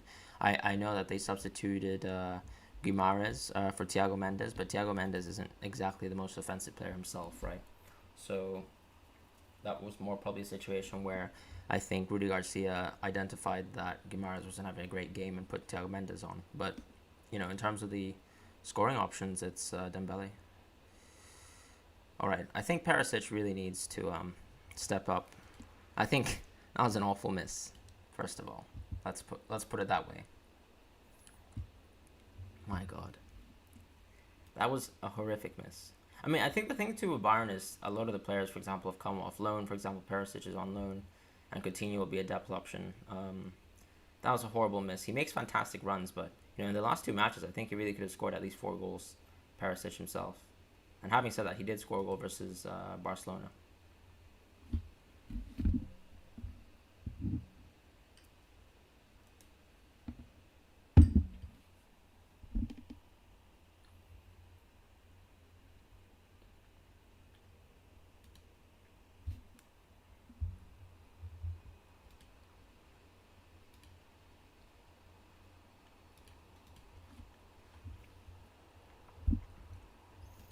Hmm. Yeah, that was a really poor miss. I'm surprised he didn't really try to chip the ball or maybe go for a shot to the far post because Lopez was so static on the near post. You'd think that you wouldn't be able to beat him there, and he had a lot of time too. Perisic had, so he really could have made a lot of decisions there, and he didn't have to take his time.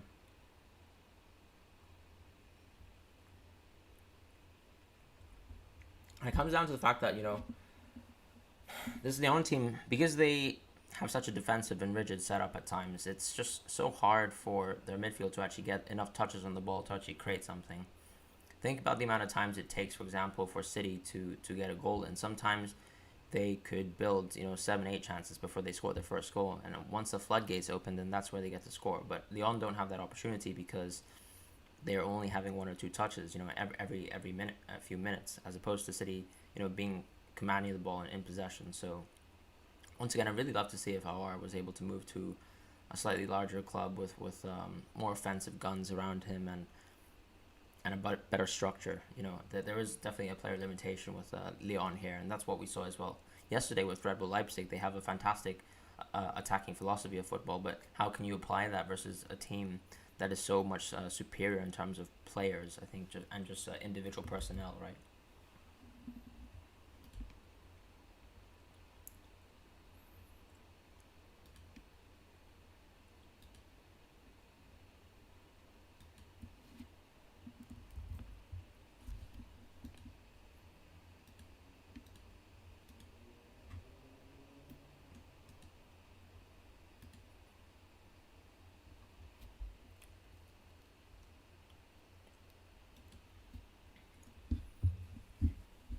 What do you guys think about the addition of Thiago Mendes? Have you spotted a difference with Lyon so far?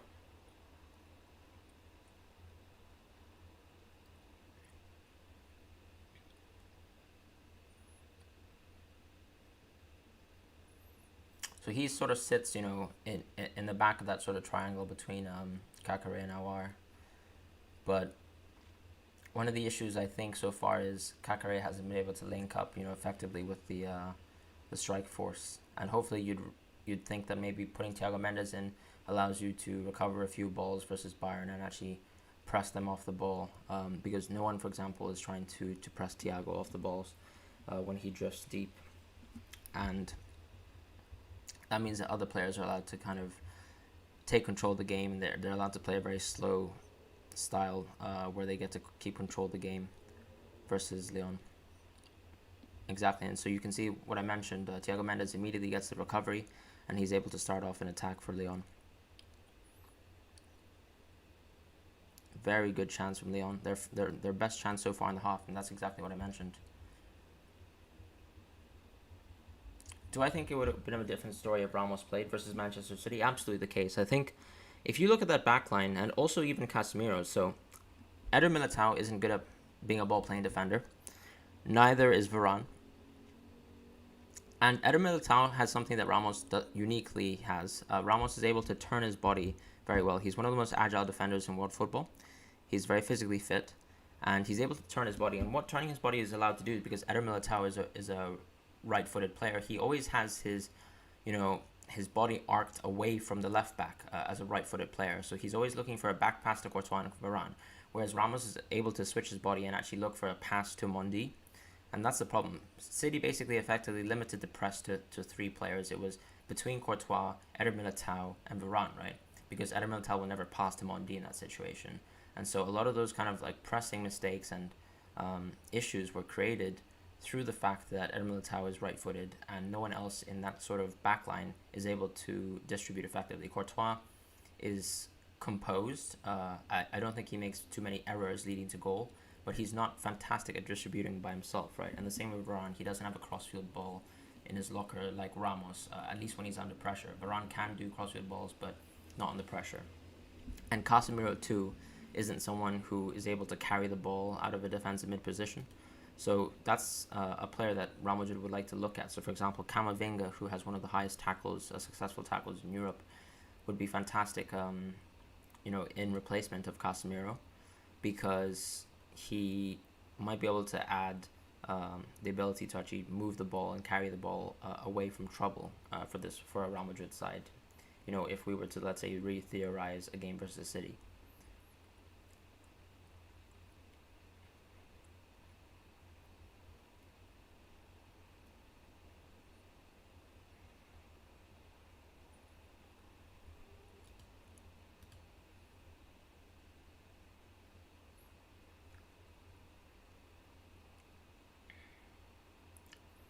Yeah, I mean, ultimately, when you look at it, Madrid didn't make enough chances. They still only scored 1 goal, so that wasn't the issue.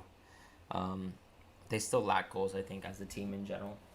But I think one thing going forwards into the year is you can say that Real Madrid markedly improved post-lockdown.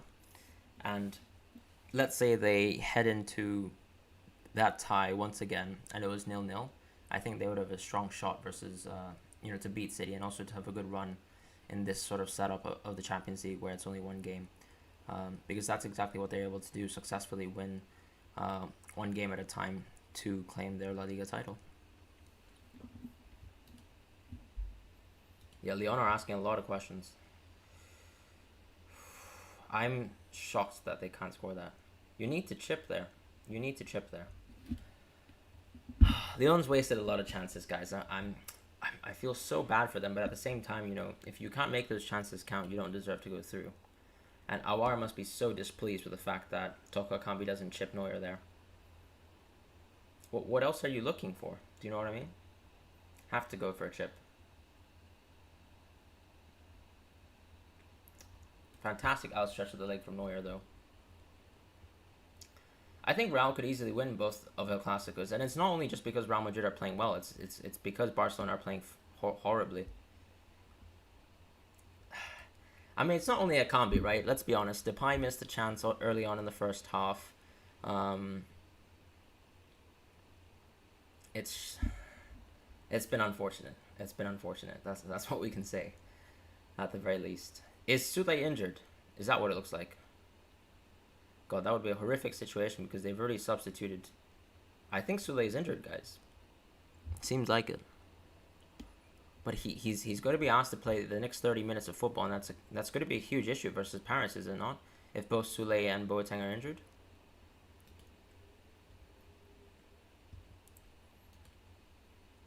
That's actually a huge key issue, guys. in my opinion. I think Suler is actually playing hurt. Look at the way he moves on the ball, very, very slow. He seems to be like tempering his runs. Okay, he looks okay there.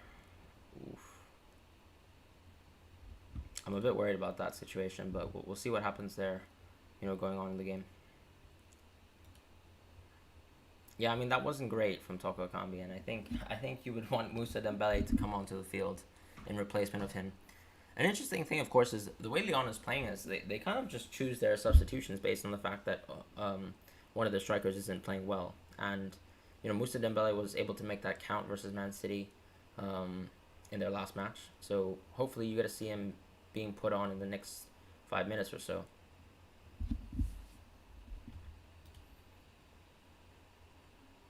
Neymar and Mbappe play on that left side too, absolutely. And Di Maria was wonderful. I mean, let's be honest. His defensive work rate was really what made it count versus Red Bull, because Red Bull were really struggling versus his ability to actually press the keeper and press the defenders effectively. That's something in his game that I think he's added in the last year or two. This Champions League took so long. Yeah, I think the wait for football to come back was excruciating, but now we have so much football, And when you think about it, football's coming back in less than half a month as well, with other leagues, other domestic leagues starting very soon.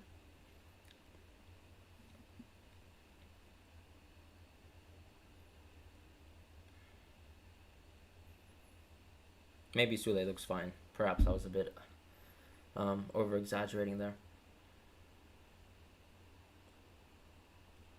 But yeah, Lyon are really stepping up the gas. Fantastic composure. Still though, the Bayern bodies are what's making it count there. Kind of overloading. I think Koeman comes on for Perisic.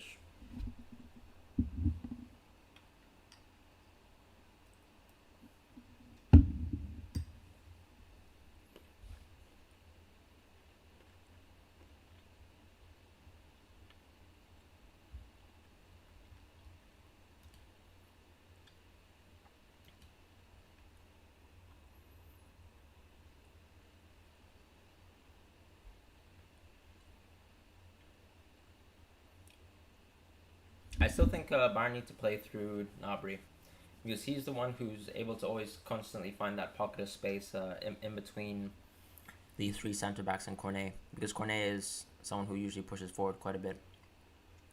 By contrast, I think Davies hasn't had the opportunity to actually play much in that game, because I think Dubois is defending quite well and he's pushing against him and pressuring him. Also, at the same time, I think Perisic hasn't taken his chances, so we had that opportunity down the left where he really could have scored versus the keeper. So we have Bayern's first substitution that in terms of offense, and Perisic is understandably out. I think Perisic has fantastic work rate, but you have to make your chances count. And I think if Koeman can put a good performance in here, we might actually see Koeman usurp him in the lineup, because you need to make your chances count, and it's only one game in the Champions League final, so I think you'll see Koeman maybe start if he gives a good performance here. Yeah, Teddy coming in for Lyon as well. Not exactly the most offensive substitution. I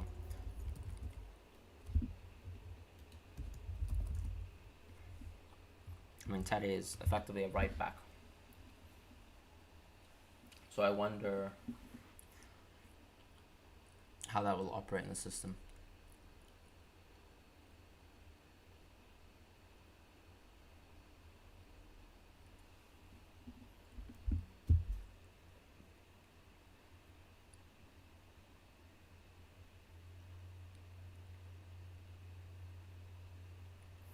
Denayer has put in a very good performance today, I would say. He seems very aerially dominant as well, so I think that's an asset that I think a lot of teams will be looking at, having a big man who's able to actually get the ball out of the box. I mean, Chelsea seem like they could do with a player like him, because they really struggle with, getting the ball out in terms of set pieces and being able to actually make sure that they have control of their box in those kind of set piece situations.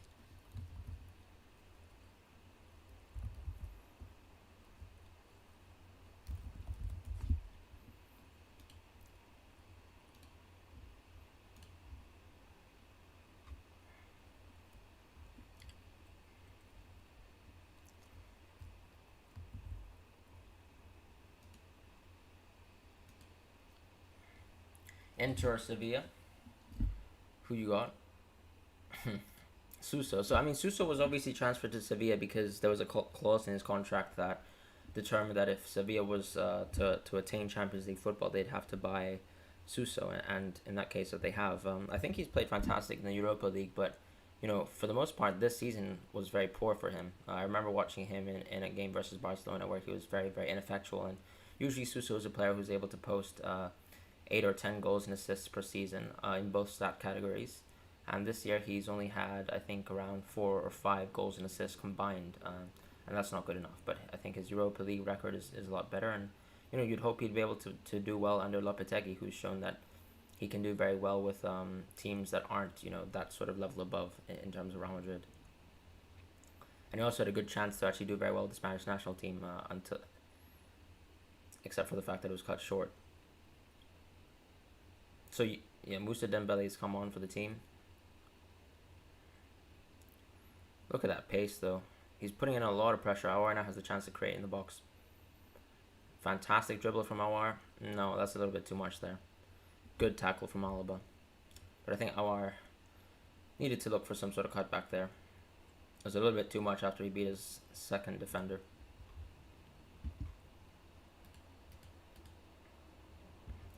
I wouldn't be surprised if Sevilla win. I think so. I mean, Sevilla have the pedigree in a sense. Props to Leipzig and Lyon. I think so, yeah, of course. I mean, you have to give credit to the fact that they rightfully are in this place and deserve their semi-final slots because they beat the teams in front of them, and Lyon especially, for beating Juventus and Man City.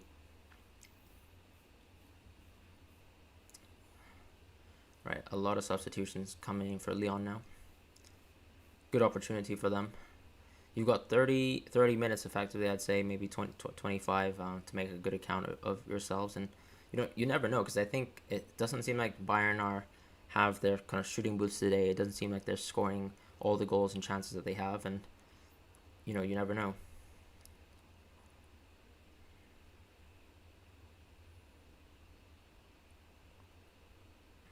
Good there from Gnabry and Koeman. Do you think Werner would have been effective in the PSG game? Interesting question. I honestly think he wouldn't have been, because at least Poulsen drops a little bit deeper to create, and I think they were kind of overwhelmed. They weren't even able to get enough touches right versus Paris. PSG had control and were able to hold the game very, very effectively, and I don't think Werner would have produced anything in that sense. They had very limited chances to score. Maybe Poulsen had 1 or 2 shots that he could have put into the net, but nothing similar. And I think the front line of Neymar, Di Maria, and Mbappe were really, really pressing Red Bull back. And their usual kind of play and set-piece play where they have, let's say, their double pivot dropping in between each other to kind of pick up the ball was very poor. Campbell was very often getting dispossessed, and the same with all players, I think, not named Sabitzer yesterday. I think Sabitzer was still showing that he was a good player, but ultimately I think that Paris midfield that was quite stable actually overwhelmed Red Bull. And then you obviously have the difference in the offensive quality. Maybe Werner could have done something if he was a substitution.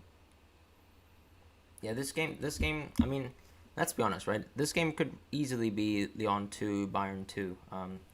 Lyon had the chances and they should have made them count, but you have to also give credit to the fact that Neuer is such a fantastic one-on-one keeper, and he's really shown that. I mean, he really pressures a lot of strikers in a way that most keepers can't do, and ultimately Bayern are here as a result of that. And Gnabry, of course, has been fantastic today.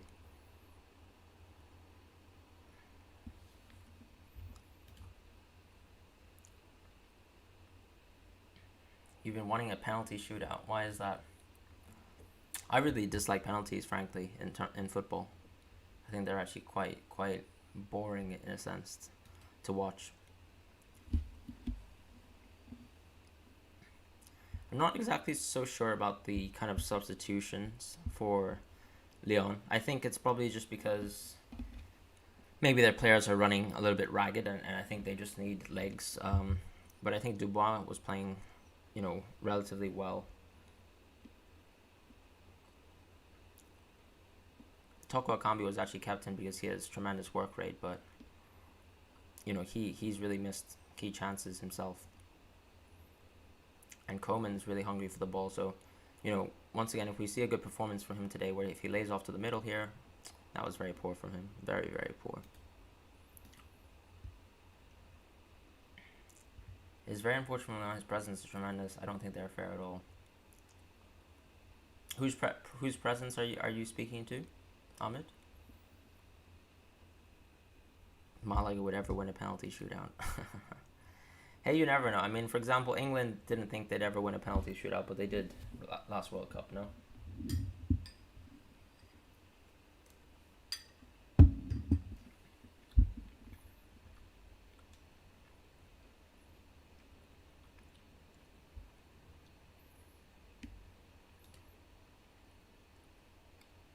Neuer. No, I think Neuer is absolutely fantastic. He always seems to outstretch his leg in a way where he always catches that kind of loose ball.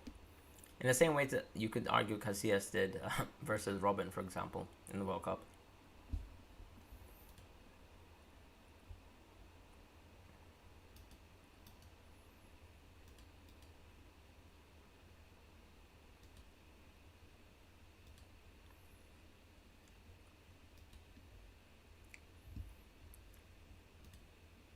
I'm really enjoying the second half a little bit more, though. I think the substitutions have put Bayern in a spot where they have to defend a little bit more, just because Lyon have a little bit of fresh legs and they have the ability to press a lot more effectively now. And Thiago Mendes offers a lot more of that in the midfield too. And he's shown that he's been able to be composed in that sort of DM position.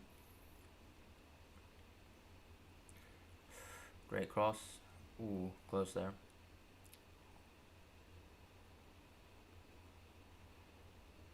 Fantastic back heel.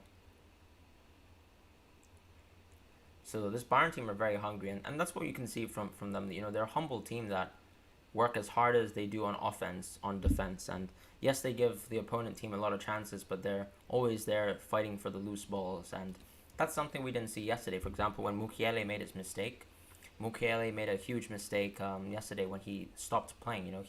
He raised his hand in front of the whistle and let the play continue away from him. And that's how PSG scored one of their goals. Ryan Cherki is on the field. I mean, Cherki is considered one of the kind of diamonds in youth football right now. He's obviously a very young player, and people in France consider him as a top-tier prospect on the level of Mbappe. Obviously, Mbappe is proven, but we'll see if he's able to create an impact in this game versus some of the best players in the world.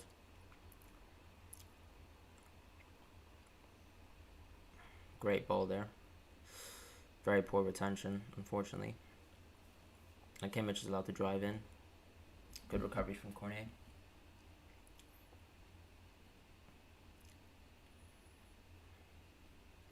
Kimmich is very positionally solid as a player. I feel like you rarely ever see a mistake where he makes an individual decision incorrectly. I think sometimes he pushes up forward naturally because of the system, and they do get caught in counterattacks. So, for example, when Jordi Alba made a fantastic run versus that led to the Alaba own goal, that was an instance where I think Kimmich was caught out of position. But for the most part, he's a fantastic player, and being able to have the luxury of playing him at right back when you have Pavard injured is amazing. Beautiful overlapping run from Koeman. He needs to look for Muller there. No, that's not it from Gnabry.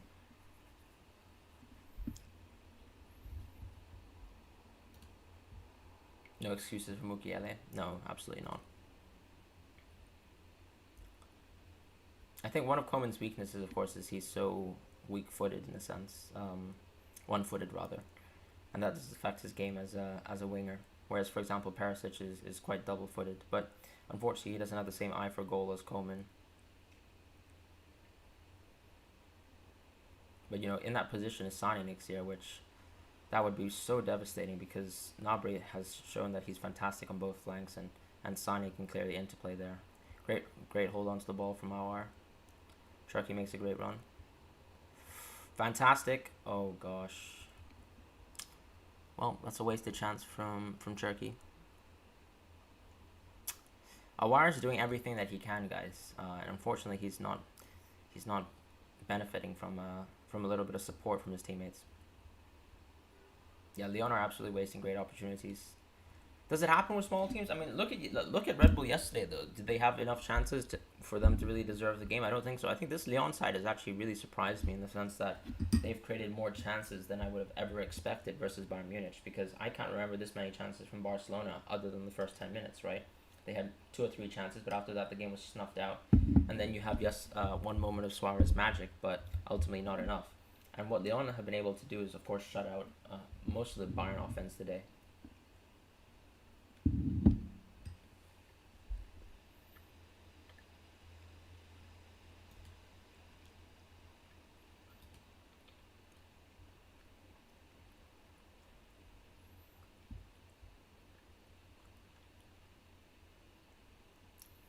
Great lofted ball. A little bit too much. Good effort from Coman. Goretzka really loves that lofted ball. I mean, you could see that, of course. He got the assist to Gnabry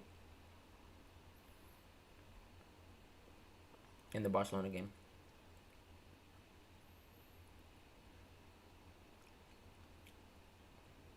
For me, the greatest shame with smaller teams is how often they lose their best players after a fantastic season.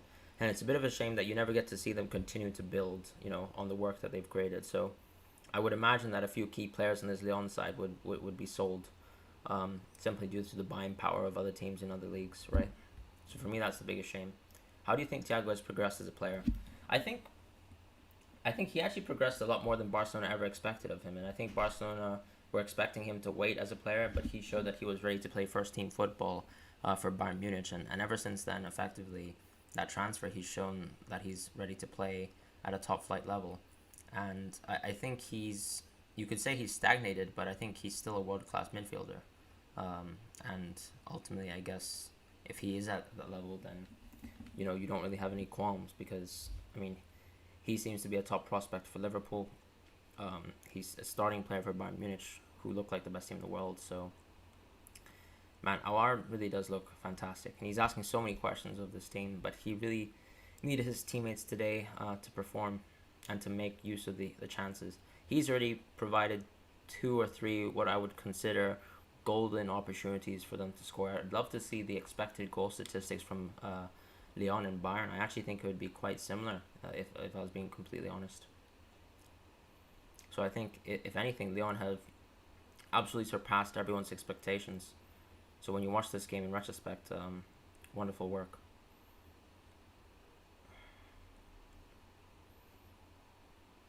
Bayern ever so resolute in defense, though, and that's what I mean. They still fight for those second balls and those recoveries, and that's what makes them a step above, I think, maybe a PSG, for example. I think you'd see, for example, there's chaos versus Atalanta for PSG. They were not defensively composed whatsoever, and that allowed Atalanta to score. Close from Coutinho there.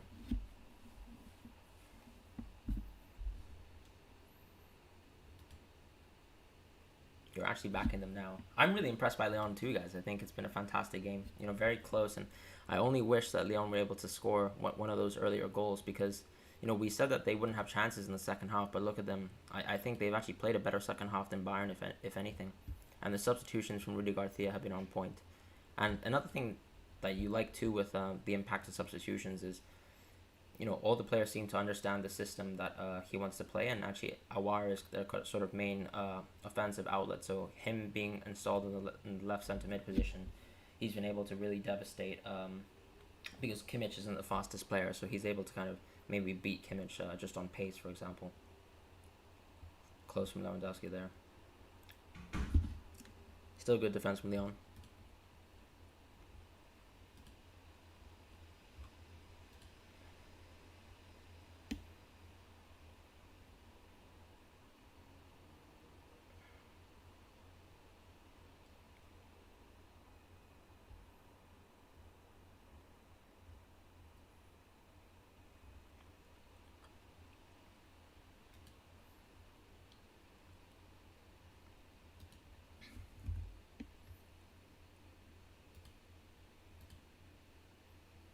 Yeah, I think so too.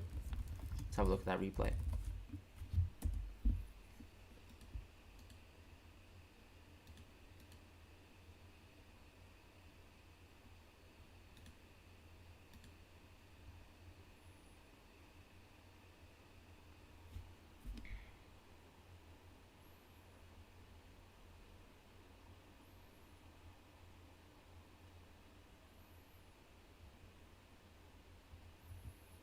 So Pavard comes on.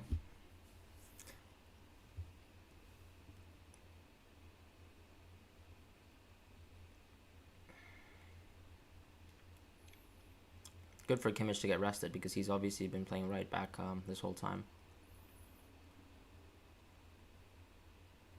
When he's traditionally their kind of defensive mid. Really poor cross from Koeman. But still good by Coutinho to make the rest of it. We'll see if Goretzka... Oh, and it hits well in the back. Unfortunate. That would have been a rocket of a shot, I think. Could have been a goal. Goretzka looks like an absolute unit, though. The pictures about his transformation in the post-lockdown are absolutely hilarious, I think. He's really turned into a physical specimen.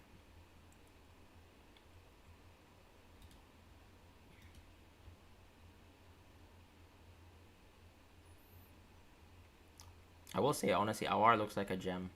If I was a Real Madrid fan, I'd love for Zidane to have a look at him because obviously Zidane has a little bit of a preference to French players and he looks fantastic.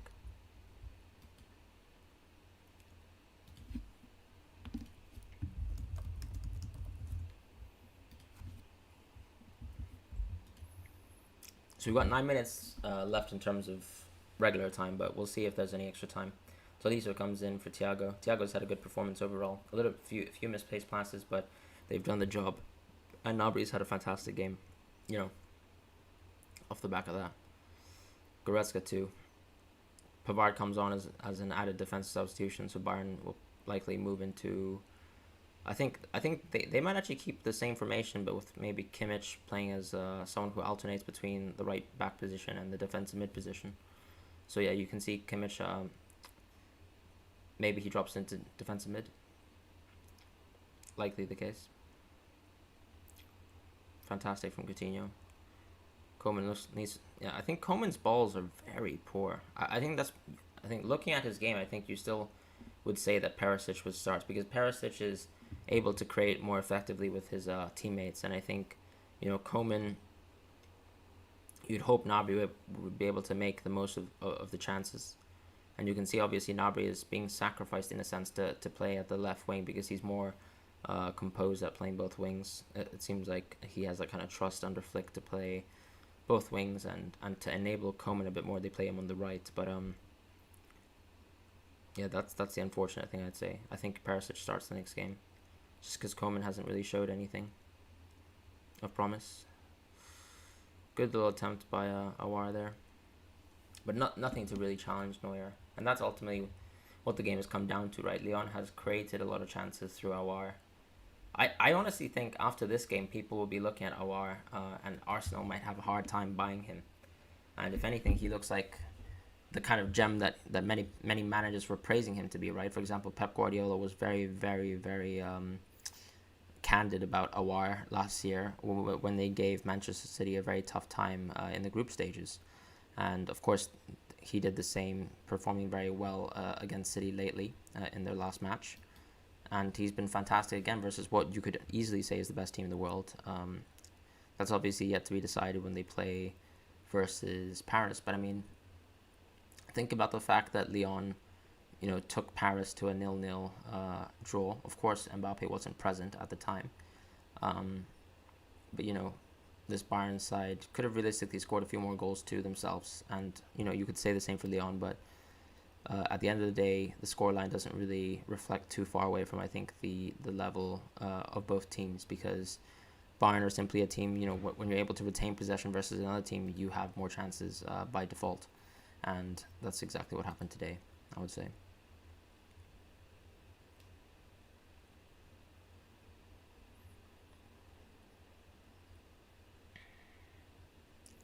Great over the top. Coutinho needs to look for space on the right. Great overlap by Pavard. Ooh, that's unfortunate there. Great recovery. Not sure about that. I think that was a pretty poor foul there. We hope Kimmich is alright.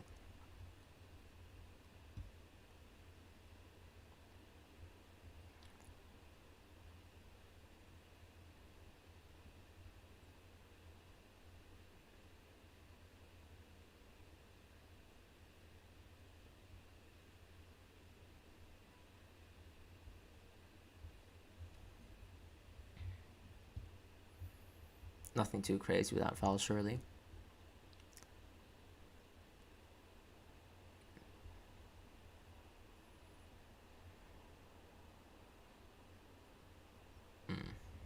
Bit of a knee into the back, but I mean, I don't think there's anything. Okay, I mean that does hurt. Final is going to be sick. Yeah, I think obviously people would have much preferred, just in terms of pure football, right? Let's say politics aside, people would have much rather see Bayern versus PSG. And that's the final we have. So we hope it's going to be an open-ended affair, right? You have Neymar and Mbappe who can create from nothing, and then you have this entire Bayern team, which on their best day can score from absolutely everyone.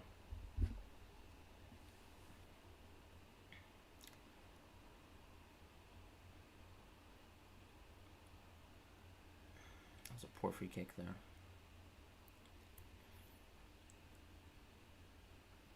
I feel bad for Lyon because I think, people will look at 2-0 as a complete dominant performance, but that's not the case. Yes, you look at possession, Bayern are dominant, but just in terms of chances, I think Lyon really could have deserved another goal in this game. They've played fantastically, and I think they've shown why they're such a strong team. Bayern are absolutely strong all around. I agree with that, Mr. Ali. School starts in 2 days. Yeah, I mean, I'd say obviously take care of yourself. Make sure that you do and you make all the precautions that you need to do. I'm still actually working from home personally. But yeah. Are you looking forward to seeing your friends again, I guess?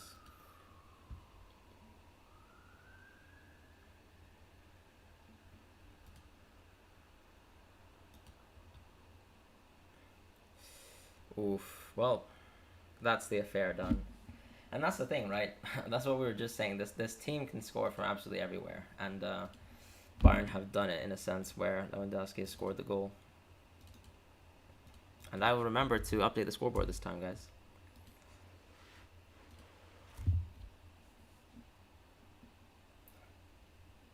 We were actually saying this when we were talking about the Barcelona match, that they would really struggle versus Lewandowski as a target man. From the crosses that would come in.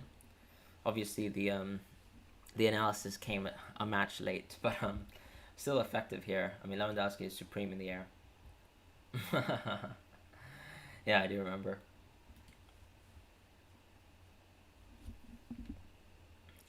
So Lewandowski is actually 2 goals away from Cristiano Ronaldo's records.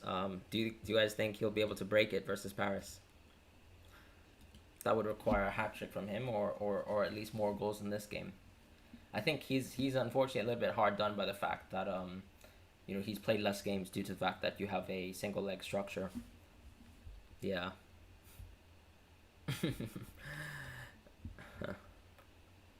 I think a hat trick versus Paris would be quite cheeky, to expect.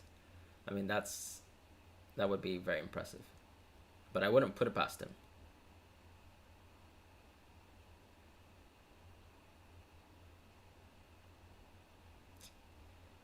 Right, a little bit of fancy football from Bayern here, but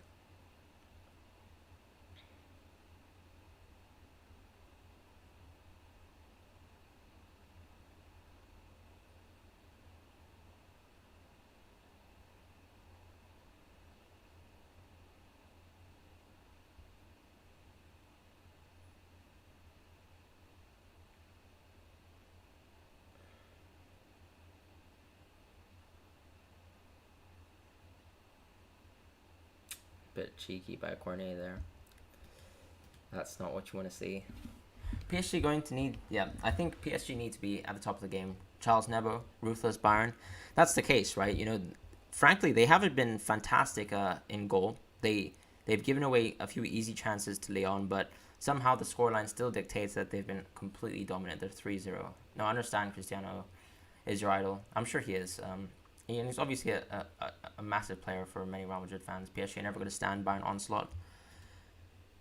I agree with that, but I think if you look at, for example, this Bayern game, I think someone like Mbappe could have definitely made use of the chances, right, that Toko Akambi had today. And I would say, whether Bayern are able to restrict the kind of passes and and chances that they let opponents' teams have in the first 10, 15 minutes of the game, then I would agree with you. Bayern are likely going to take the game away. And I'd hope, obviously, Perisic, for example, takes his chances. Muller takes his chances too, because that's usually what you see in a complete Bayern performance, right? Because the goals can come from anywhere. Today, of course, we had a fantastic showing from Gnabry, and then obviously just an intangible factor of the fact that Lewandowski is supreme in the air. But yeah, I think that the scoreline somewhat maybe clouds the picture of the overall kind of state of the game. I think Bayern played not at their best, and I think Lyon played very well. I think Aouar has also shown that he's a very classy player and very, very solid. But yeah, I think the final will be a closer affair, hopefully. But it's obviously, if I had to put my money on something, then I would agree with you. Bayern are likely going to win.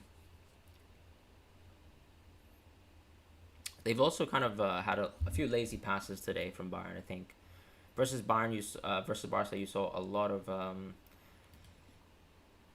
of fight and hunger and effort. And I think in a sense, they're probably going to be more. These are all big game players, right? From Bayern, they have experience. They've won the biggest trophies. So I think when it comes down to it, they will step up to the plate versus PSG, and I would be very scared if I was a PSG fan, because ultimately the team top to bottom are not the same. I think obviously you could argue that PSG have a stronger offense, and that's debatable. I would say just due to the fact that Perisic isn't that hungry in front of goal and that clinical, I think PSG have a better offensive line with Neymar, Mbappe, and Di Maria if they play under that 4-3-3 structure. So I'm discounting the fact that Icardi will likely play, as an example. Cristiano, best player in UCL history. I think that's undoubtedly the case. Messi for me is the best player that I've seen in this era. My favorite player is personally Zidane, but I won't say he's better than Messi. I think Messi has been fantastic. But when it comes down to this singular competition, I think Cristiano is easily the best, and his statistics prove it, right? And also just individual performances too. But there's no real need to debate in a sense. They're both wonderful players, and it's a privilege to have been able to watch them both play, frankly. So happy. Yeah, exactly. That's the mentality you have to have. I mean, whether you're a fan of or not a fan of, for example, Barcelona or Real Madrid, I think you just have to respect it. And yep, Bayern have done it. They've made it to the Champions League final. Fantastic work. Is this Lewandowski's chance to win his first Champions League final? Or am I wrong, and have they won already under him? I don't think they have, right? This is probably Lewandowski's shot to actually win a Champions League final.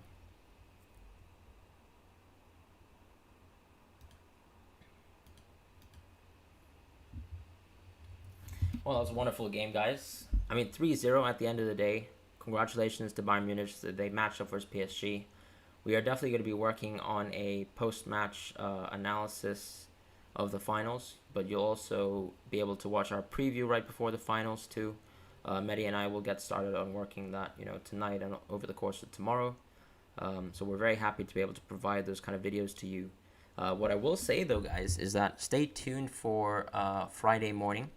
We are going to be posting a interesting video in Juventus. It's going to be a kind of animated video where we create a kind of series where we predict, what would be the ideal Pirlo team under Juventus. And, obviously look forward to our general content in the future.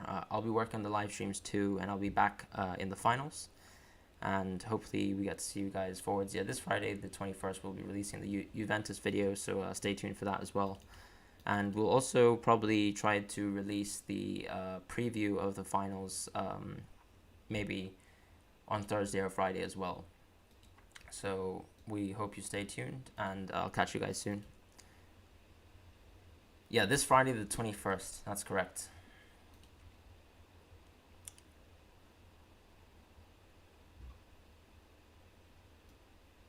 Obviously, I know school starts back for you, so obviously good luck with school. And I think enjoy, obviously, the semester ahead. We'll catch you guys for the next game. Thank you very much for tuning in, and have a wonderful evening, guys.